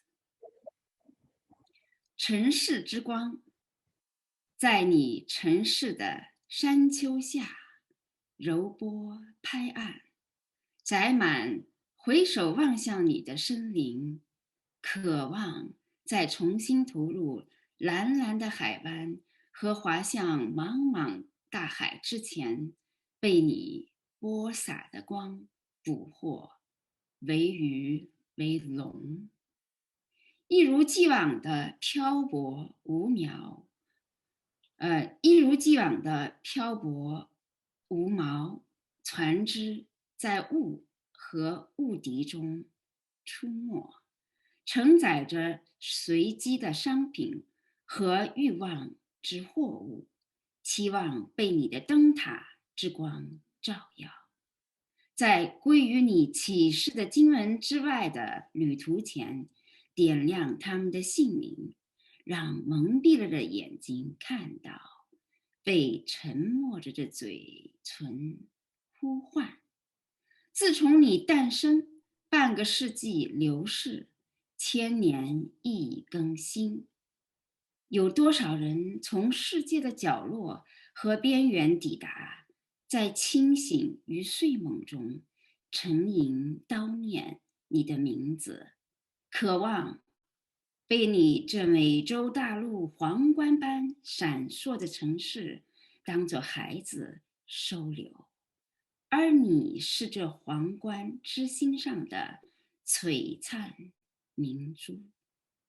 城市之光，城市的光，我来自远方，远至彼岸，在不知不觉中被你遥远的光辉招引，在你朦胧幽微的歌声和呼号中颤动，在暗与暗之间穿越深渊和浩瀚，穿过风暴和海市蜃楼。城市之光，城市的光，让我靠近你，让你温柔的光芒抚摸我的面庞，在你城市环抱的臂弯之上，在这被称为生活的旅程中，得到摇篮般的片刻轻拥。City Lights. At the foot of your city's hills, gentle waves lapsing, full of creatures turning heads and eyes toward you, longing to be caught by the lights you cast before plunging back into the blue bay, slipping back into the vast ocean, being fishes or dragons. Anchorless as ever, ships and boats floating in and out of fog and the foghorns with random goods and cargoes of desires, hoping to be shined upon by your beacon of light, with their names lit up, seen by eyes once veiled, pronounced and howled by lips once silent, before journeying beyond the golden gate of your enlightenment. Half a century flowed by, the millennium anew since your coming into being. How many have arrived from all corners and the edges of the world, murmuring your name in awakeness or sleep, yearning to be taken as children by your city, glimmering like the continent's crown, and you a luminous pearl on the crown's heart. City lights, light of the city, I came from afar, far as the other shore, unknowingly enticed and called upon by the distant illumination you emit, by the faint singing and howling you vibrate through the abysses and the vastness between the shores, through the storms and mirages on the journey. City lights, light of the city, let me come near you, face brushing against your gentle glow, above the bay of your city's arms, where I can be cradled in the passage called life. Bravo. Bravo. Thank you. Jack, I wonder, thank you for listening. I wonder if I could take 1 minute to introduce the two languages, one community project that I co-found with Michael Wall, who just read. We are connecting Asian Americans and the Chinese, Asian American and African American poets and the communities in poetry writing and storytelling. And given what both our communities had gone through, and we are calling for solidarity with a series of poetry readings, and I will text our website in the chat box, and hope you can join. Thank you. Okay, thank you, my dear. Thank you. Bravo, bravo. Next, we'll hear from another member of the Revolutionary Poets Brigade, Manaz Badihian. Manaz? Yes, hi everyone. Hi, such a great event, such a beautiful voices. I read Little Boy, the biography that he wrote, Ferlinghetti, and I want to tell you, when I read the first few pages, I cried. I cried for that little boy. So I wrote a poem, but I had to modify it for this event today. It is called Little Boy. I will read in Farsi, then in English. Can you guys hear me all right, Jack? Yes. Okay. Yeah. پسر کوچک، پسرک کوچکت را خواندم و گریه کردم، گریه کردم برای آن پسر کوچک و داستان تلخ کودکی که پدرش را ندید، که طعم نوازش مادر نچشید و شاعر شد، نقاش شد و انسانی روشن فکر. پسرکی که پس از دیدن ناکازاکی شد پاسیفیست، پسرکی که ناخواسته شد و از خانه‌ای به خانه و از پرورشگاهی به خانه غریبه‌ای دست به دست چرخید و شد مردی که ناممکن را ممکن کرد و ناشدنی را شدنی. پسرکی که 100 ساله شد و به مردم جهان یاد داد که هرچند پیر می شویم اما روح و مغز ما می تواند جوان بماند. پسرکی که به ما آموخت سادگی و انعطاف پذیری را و خود شد بنیانگذار فرهنگی پیشرو. تو ثابت کردی خواستن توانستن است و پسرک یتیمی شد پادشاه روشنفکری و شعر نوین. پسرک کوچک 100 ساله شدی و شدی بال و پر شهر طلایی. شهر سان فرانسیسکو همیشه تو را در سینه شعر و ادبیاتش زنده خواهد داشت. The Little Boy. I read Little Boy and I cried. I cried for that little boy and the bitter story of a child who didn't see his father, who did not taste his mother's love, but he created love and became a poet, a painter, and an intellectual icon. The boy who became pacifist after seeing the Nagasaki horror. The boy who was unwanted and was shuffled from house to house, from an orphanage to a strange people, and became the man who made impossible possible. The boy who experienced a rise and fall of this world for a century and taught us that we are getting older every day, but our brain and our soul can stay young if we keep life simple and flexible. And helped with rising of progressive and radical voices by defending the poem Howl. And his bookstore became the new intellectual hub of the Golden State. His heart and hands had the immensity of the sea. He proved that to want is to be able. Today he is that 102 years old little boy whom we lost weeks ago. We lost the wings and feather of poetry in the Golden City, the city which will always keep him alive in the chest of its culture and literature. Keep watching, little boy. Keep watching, little boy. Signature Ferlinghetti olive trees in North Beach will grow taller. Thank you. Bravo, bravo, bravo. Thank you. Next we'll hear from David Giannoni. He is in Brussels, and his poem is written in French, and he will read it in French. And Barbara Paschke, who has translated it, she's with the RPB in San Francisco, will read the English.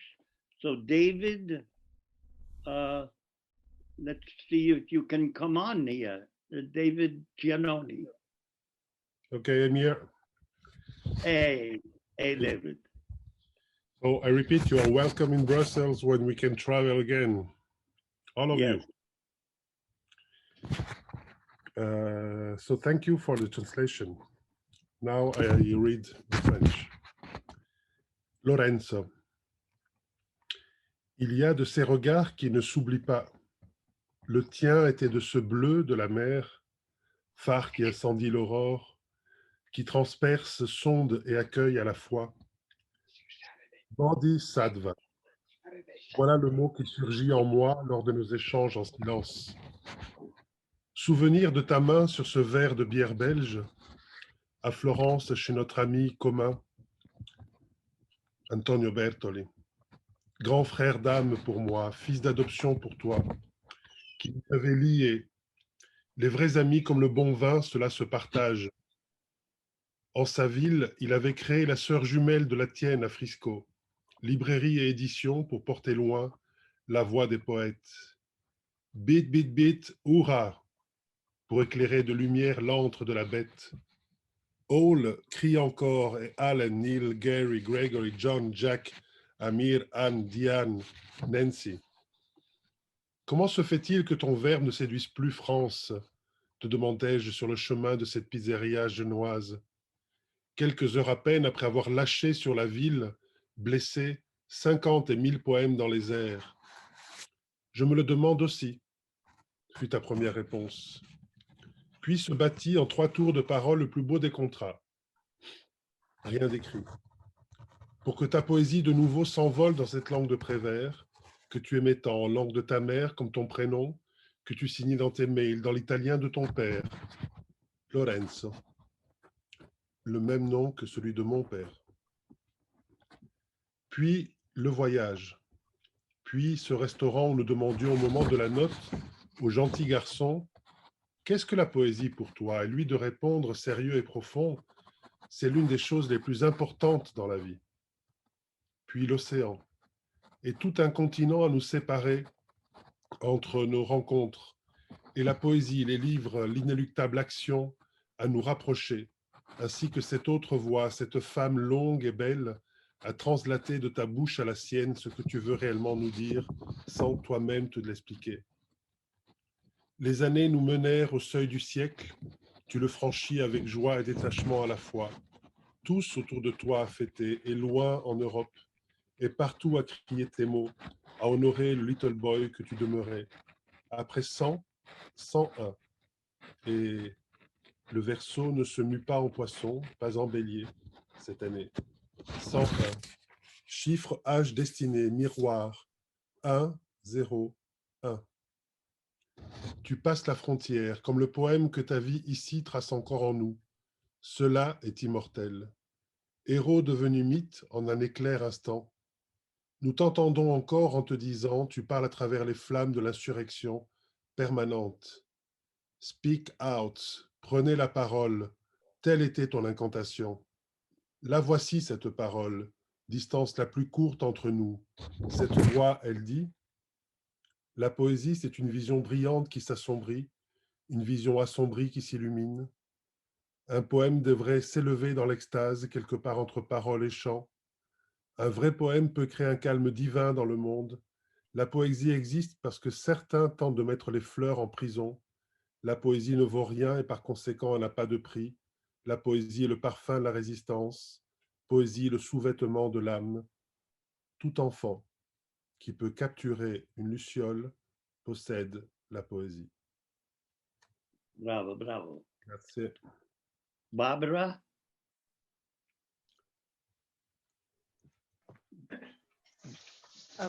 Okay. Yeah. Okay. Go I ahead. thank you. Okay. I thank you very much for this poem, and it was a real joy to.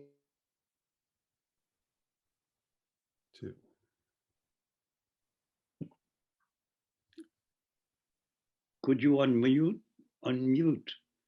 You got muted. It's her transmission, right? Yeah. Go ahead.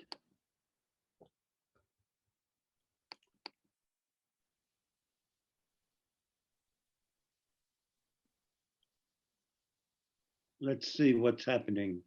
All of a sudden she disappeared. Huh. Barbara? Maybe she lost her internet connection. That happened to me earlier. Oh, did it? Does that happen? Yeah, she was there briefly. It's possible. That looks like it was. I think sometimes if you kill your video and just use your audio, That's if true. you have a really weak connection, yeah. Yeah, her image froze for a few seconds and then it just disappeared. Yeah, I think you've got to come back to her. I think she's off. She's out of the Zoom, I think. Okay. Is she on the list? After Is she all on the this list? time, it just went away. Can you hear me now? Yes. Am I there? Go ahead, my dear.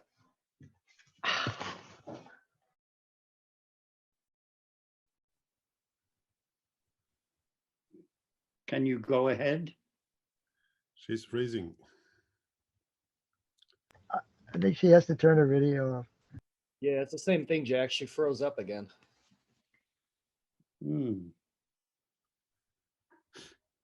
If you want, I can read in English. What do you Well, think, you Jack? have, sure, if she can't come on, then then have David read in English. She has translated the poem. Yeah.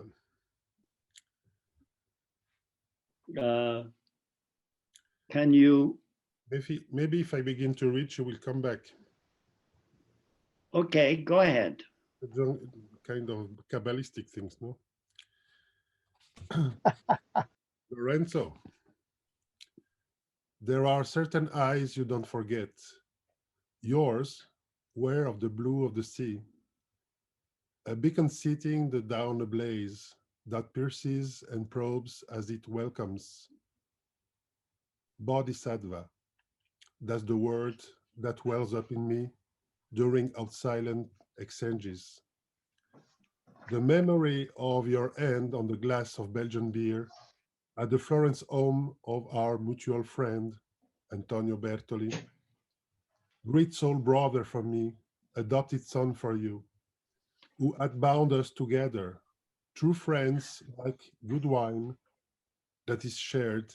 In his town, he created the sister city of your Frisco, bookstore and press to extend the voice of poets. Beat, beat, beat, hooray, to bring enlightenment to the den of the beast. All still owls, and Alan, Gary, Gregory, John, Jack, Anne, Diane, Nancy. How come your words don't charm friends anymore? I asked you on the way to the Genovese pizzeria, just a few hours after having released over the wounded town 50 and 1,000 poems into the wind. I wonder about that too, was your first reply. And then in just a few words, we draft the best contract.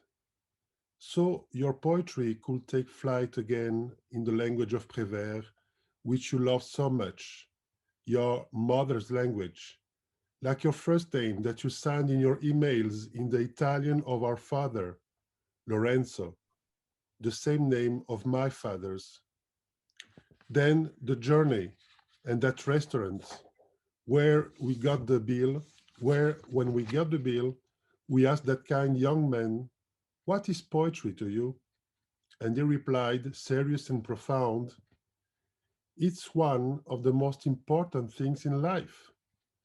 Then the ocean and an entire continent kept us apart between our encounters, and books, poetry, inevitable action brought us together, as did that other voice, that long and lovely muse, to transfer from your tongue to hers what you really meant to tell us without explaining it.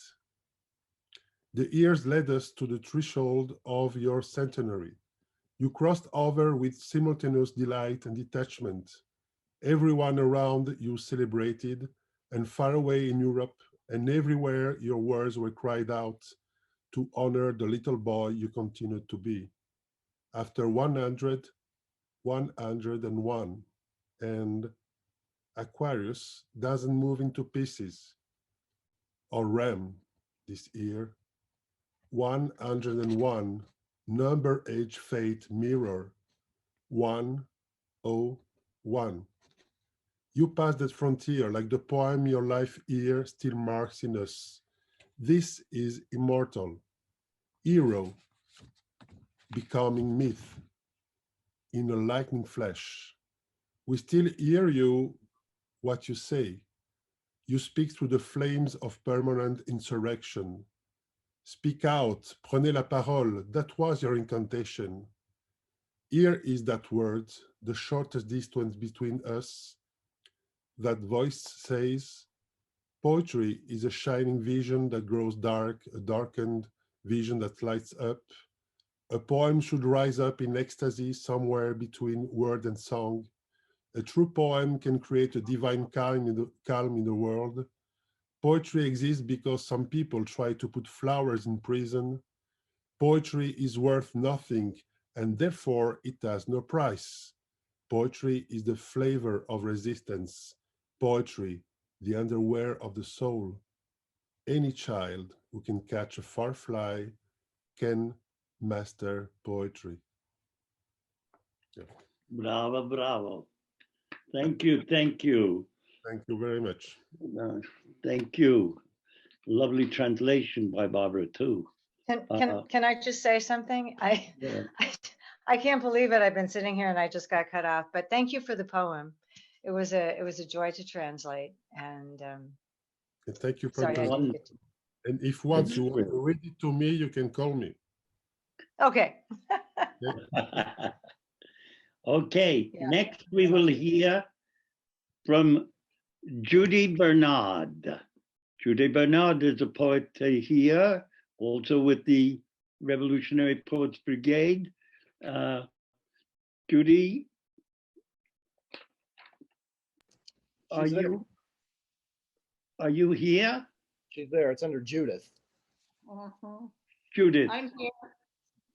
Can you hear me? Yes. Here we go, Judith. Yes. All right. Okay. This is for Lawrence and for all of us in our sorrow. It's called When a Poet Dies. When a poet dies, the birds don't just stop singing. They fall out of the trees and onto the ground, and the fruit on the trees withers and dies. The flowers don't just lose their perfume. They dry up and turn black on the vines, and the naked vines twist in the wind. When a poet dies, the rivers don't just overflow. They plow into the earth, into muddy ditches, and the earth becomes barren and useless. The dogs don't just stop their barking. They whimper and moan in troubled sleep, and blessed sleep is given to none. When a poet dies, the mountains don't just crumble. They break apart into jagged stones, and the stones tumble and fall into the sea. The oceans don't just crash upon the shore. They threaten the land with towering waves, and all creation lives in peril. When a poet dies, the sky doesn't just turn dark. The sun is obscured and the stars leave for other galaxies. The moon doesn't just turn red in anger. The man there ceases to smile, and his terrible scowl haunts our dreams. When a poet dies, other poets don't just cry. They hold their broken hearts in bloody hands and wish their hearts were words. No words are enough to sop up the pain and loneliness of a poet's death. And nothing on a page can erase the sour taste of our loss when a poet dies. Bravo, bravo. Bravo, bravo. Next, we will hear from now the Emeritus Poet Laureate of San Francisco, Kim Shuck. Kim? Jack, thank you for inviting me. This is an honor. It's also always an honor to read in Comatouche territory, which is now called San Francisco. Time is a trick. I've put my back to a map, let eyes wander right out to their limit. Curious wind direction stories offered up. Even today, the white fade convolutions crossing loops of hammered wires still curving. Pacific can't be laid out in a line. New way of reading current and wind, a line of knots, a net to be passed through a hand, a calendar, a hammered wire come around to another hook. Another curiosity feeds or sinks past the barb. Another crossing, another year, the vanishing point, the next knot. Thank you. Thank you. Next, we will hear from Igor Costanzo in Italy. Igor? Is Igor with us? Yeah, Igor? Jack, he is. It does appear he's here. He's on an iPhone, so it'd just be voice, I think. Okay. Igor, let's hear your words.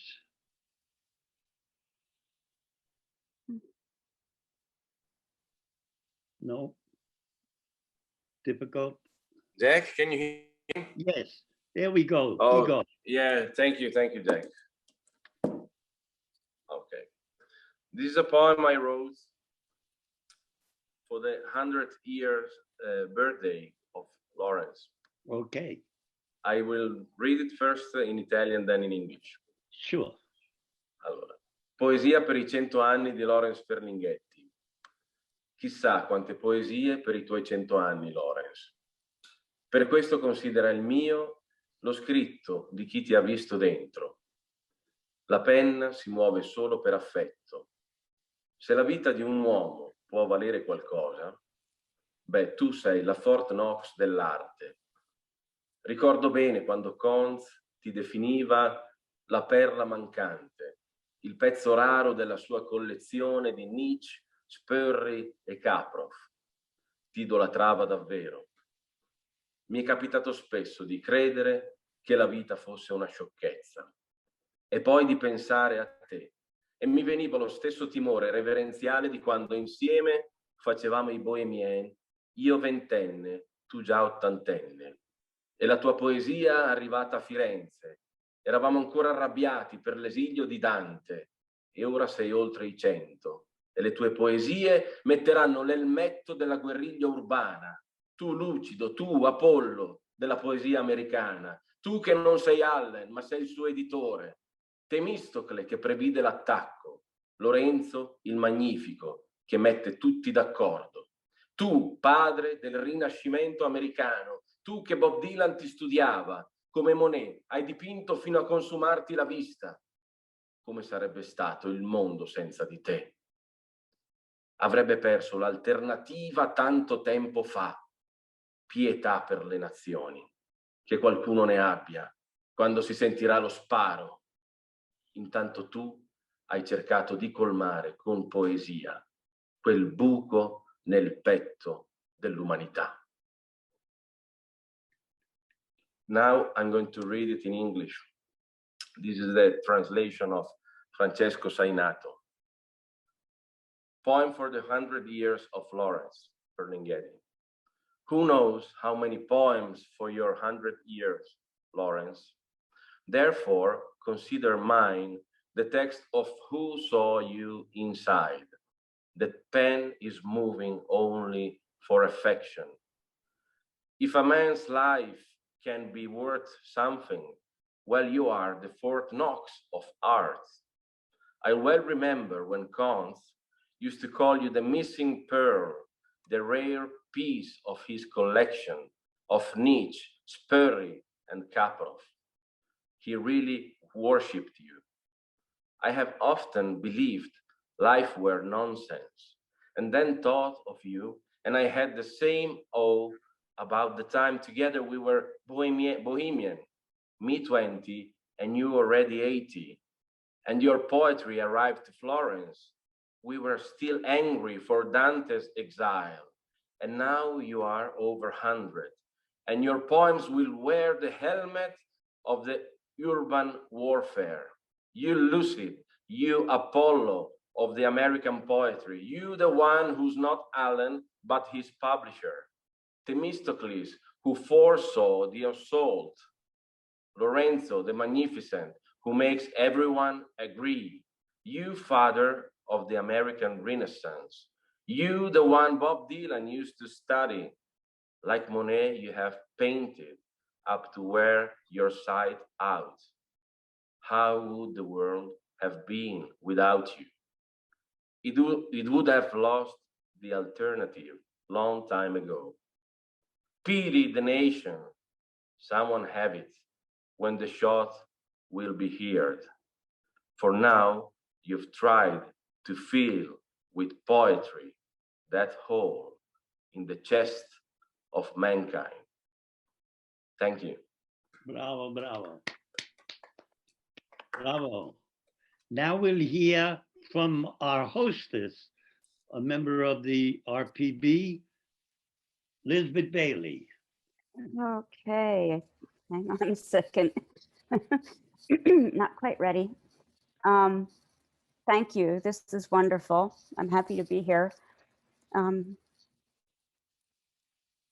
So I have two poems. The first one's a haiku written specifically for Lawrence Ferlinghetti. Ferlinghetti's City Lights. Ferlinghetti turned on the light in the city. We are enlightened. And this next poem is actually, it was inspired by a story that Neely told me about the day a number of poets, Neely, Lawrence, Jack, I believe, and some others, I think, went to sea to scatter Bob Kaufman's ashes. It's called How to Mourn for a Poet in Lawrence's memory. Cleanse your living body, don a flowing white gown with slackened seams, cock-billed hems, threads trailing untied. The unbound soul gone at the last heartbeat, free to dip and swoop throughout the cosmos, finally blinded from the self to become selfless joy. Burn away the soul's vessel, now unballasted, with salving sage to ease the passing of the age. Burn away a book of words once lovingly conveyed. Burn away the words along with the body. Burn away from this sickened earth. Contained in an urn, this is for us, the living, in sure and certain hope, in need of sage sagacity. Eyes fly at half-mast, bare feet move forward on varnished boards, under a disheveled halo of hair. Arms carry a basket of bread, wine, water, ashes of poems, and dead earth. What are words but a fair scrabbling at meaning from memory? What is grief but remembering? Loss flowing with each rippling gust. Remembering the remembering of memories further and further away. Ashes of words and corporeal being, now undulating in following seas, now flying on fair trailing winds, now buoyant above the horizon, now igniting the heavens. Bravo, bravo. All right. Let me just double check on a couple of people who have not read. There are still a few others. Is Anne Waldman, did she get here from Mexico City? She might have had difficulty. She wanted very much to come. And Adrian Arias? Is Adrian Arias here? No. Okay. So next we will hear from Scott Bird. Scott of the Revolutionary Poets Brigade. Thank you, Jack. It was an honor to be asked for this beautiful celebration. I just want to remind everybody that old poets never die, they just lose weight when they become a book and a pen to be written over again. I'd like to just read the final stanza of my favorite Furlinghetti poem, I'm Waiting, and then transition into the poem that I wrote called Via Furlinghetti. I am waiting to get some intimations of immortality by recollecting my early childhood. And I am waiting for the green mornings to come again. Youth's dumb green fields come back again. And I am waiting for some strains of unpremeditated art to shake my typewriter. And I am waiting to write the great indelible poem. And I'm waiting for the last long careless rapture. And I am perpetually waiting for the fleeing lovers on the Grecian urn to catch each other up at last and embrace. And I am waiting perpetually and forever a renaissance of wonder.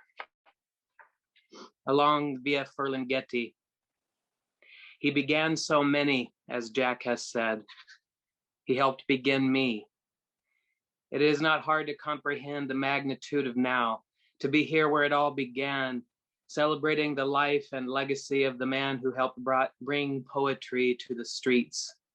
Sit in the poetry room for free, stash, cell phone, and be here.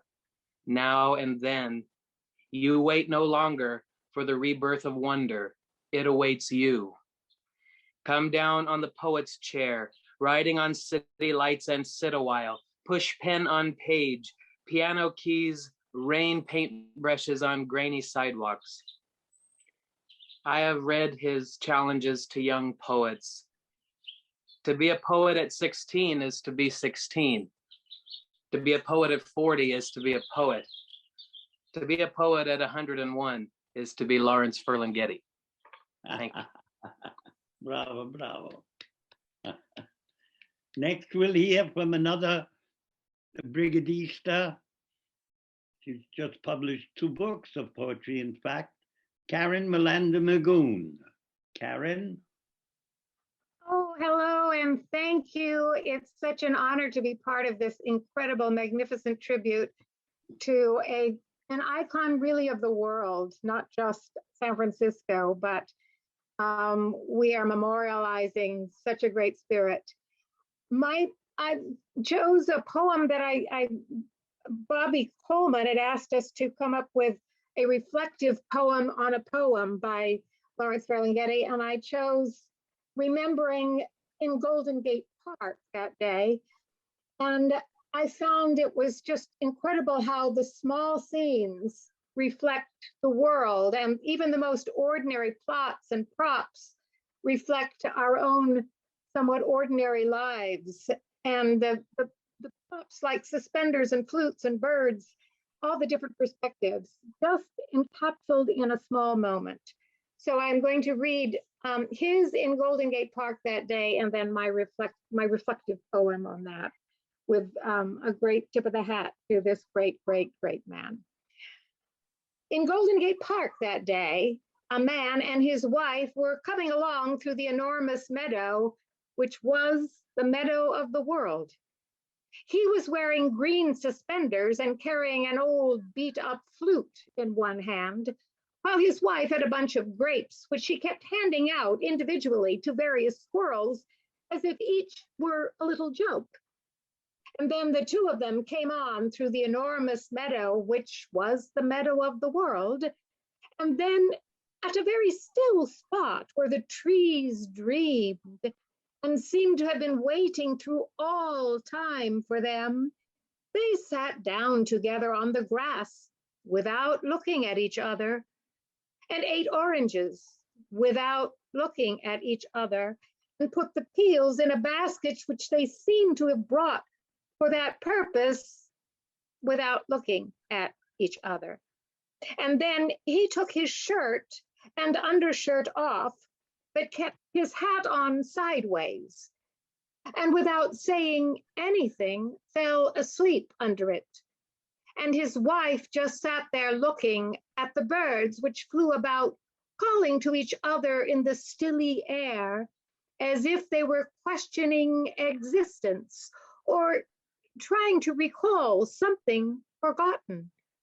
But then finally, she too lay down flat and just lay there looking up at nothing, yet fingering the old flute, which nobody played, and finally looking over at him without any particular expression except a certain awful look of terrible depression. And then I took Golden Gate Park and the meadows and transcribed them to Mason Street. On Mason Street, two people are walking. The street is empty, the empty street of the world, but two people walk. One has two paper sacks and wears a jacket. The jacket is green and rumpled.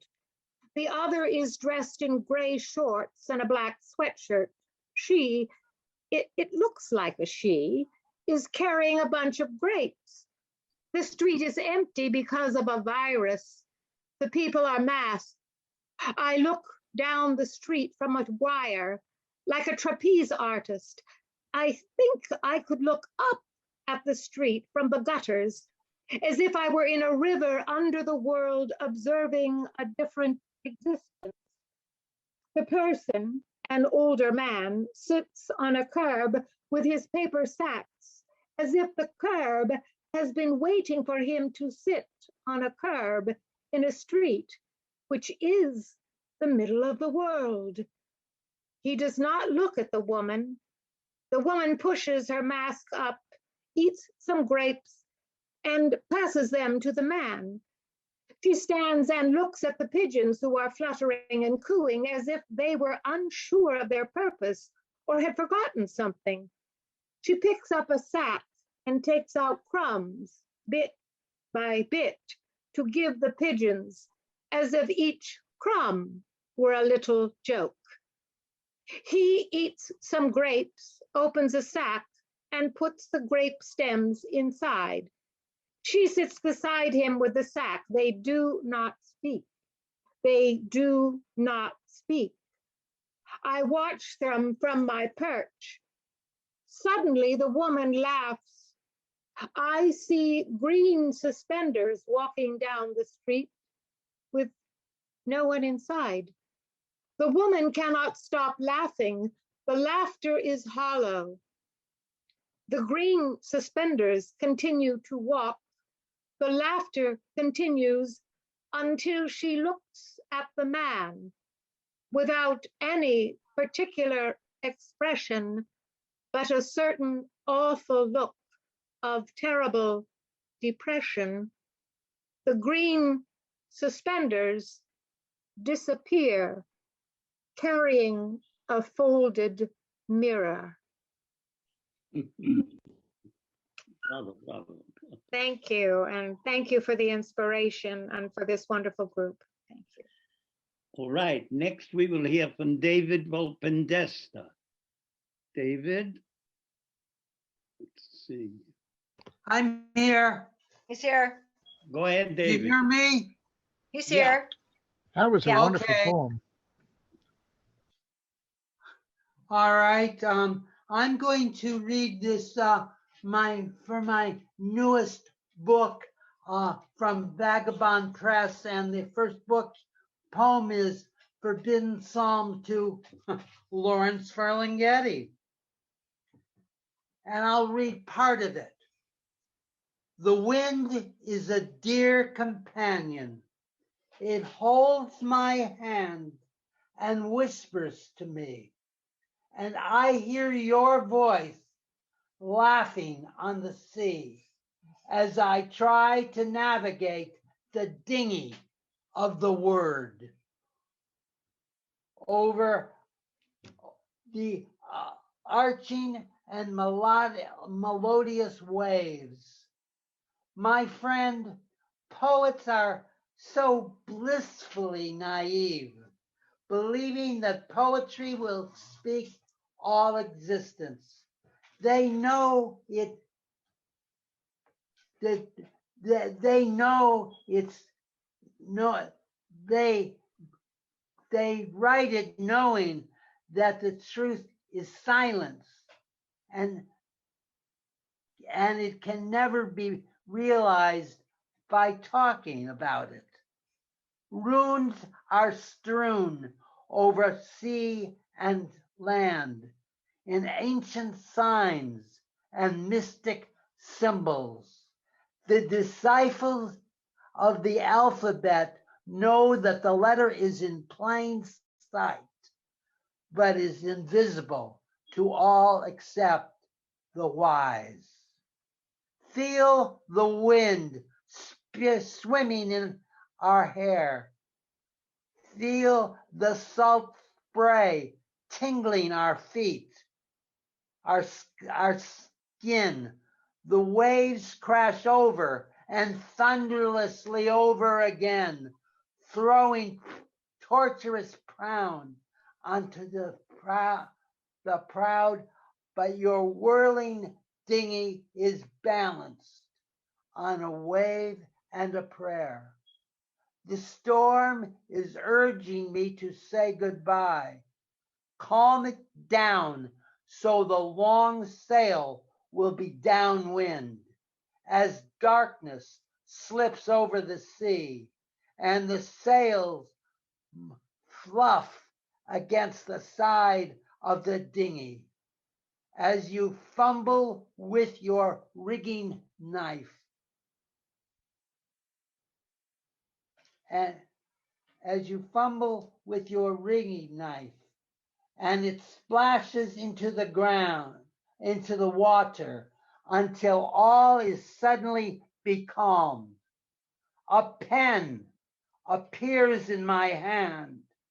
I take it as a wand, and the wind blows through my hair. Abandoned, alone under the furious lashes of the wind. Perhaps it's simply a dream, for a dove appears in the blue haze, and its wings trace your name in the sky slowly as I hear your voice in another dimension, echoing the refrain of a world none of us can visit yet. Tears flow down my cheeks as a lightning bolt flashes at the summit of the storm, while the timbers are shaking. In a gentle voice, I whisper your name to the silence and the sea. Bravo, bravo. Bravo. Next, and this is the penultimate reader, is Christina Brown. Christina? Hello? I'd Christina? like, am I here? Yes, you're heard. Thank you. Hi, I'd like to begin by thanking Jack for making this possible, and by thanking you all for being here. Lawrence, Celebration Elegy, written for a celebration of the life of Lawrence Ferlinghetti. I was 11 when I first read Lawrence, Coney Island of the Mind. Like everyone, I loved it. Wild lyric bridge between Basho and now, revelation of possible freedom, liberation from Western rules. Pick the conventions you prefer. I'd wanted to read it years before, when the beats were still sort of new. Teenagers still remembered the subterranean movies as an inspiration to be free and create. And that's what Lawrence and City Lights always stood for. Open minds, open hearts, and ready pens. Let's write it, let's paint it, now. I first met Lawrence when I read at City Lights, one of a multitude. He'd walk by my flat on his way from his flat to the bookstore. We exchange smiles, graduate to nods, finally reach hellos with names, meals with friends. He writes me a piece where the yellow flag of my hair flies, gives me his reading copy of Pasolini's Roman poems, which I'll always cherish. He gave us a long time to be ready for him to be gone. But on the day, in the end, I wasn't. I want him back. The blue sparkle of his mischief, his wry sense of humor. Thank you. Bravo, bravo. Bravo, bravo. I'm going to close the reading, but first must say thank you to all the poets who have read such beautiful work for Lawrence, and Lawrence's works read also, and the music of Allison. It's been really quite beautiful, I must say, and I think you'll all agree. I'm going to read the elegy that I wrote for him. The elegy is also the elegy arcane.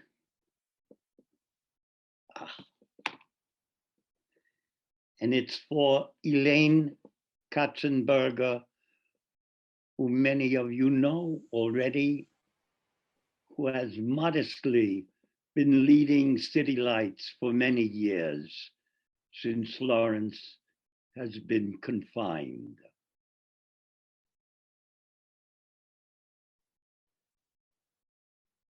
Addio, Lawrence, for works well done, for the poems and paintings. Forgive me. I'll just take a swig of water.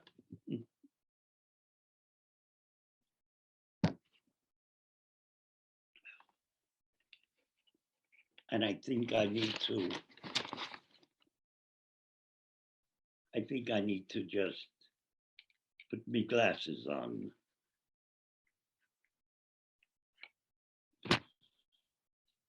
Here we go.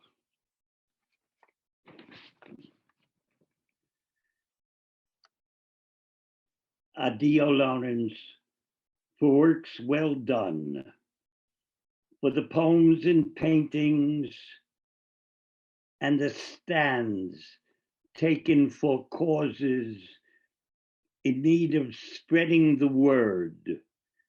You Papa List, anarchist, common nest for red birds and black to fly into and out of.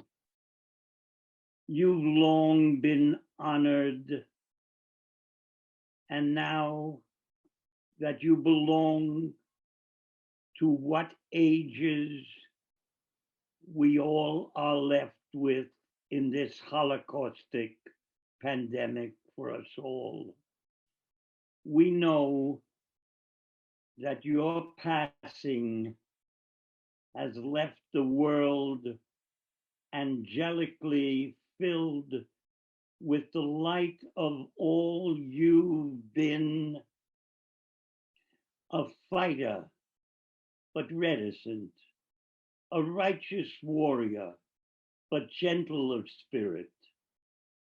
That's why the night of the day you died, I was embraced by an angel who loved you so much, she kept you breathing by way of her own breathlessness, and is now transfigured in the modesty she's brought to you, who first brought it to her, who can now show the world the glory of the book we all know, despite burial or cremation or any number of ways your death is described.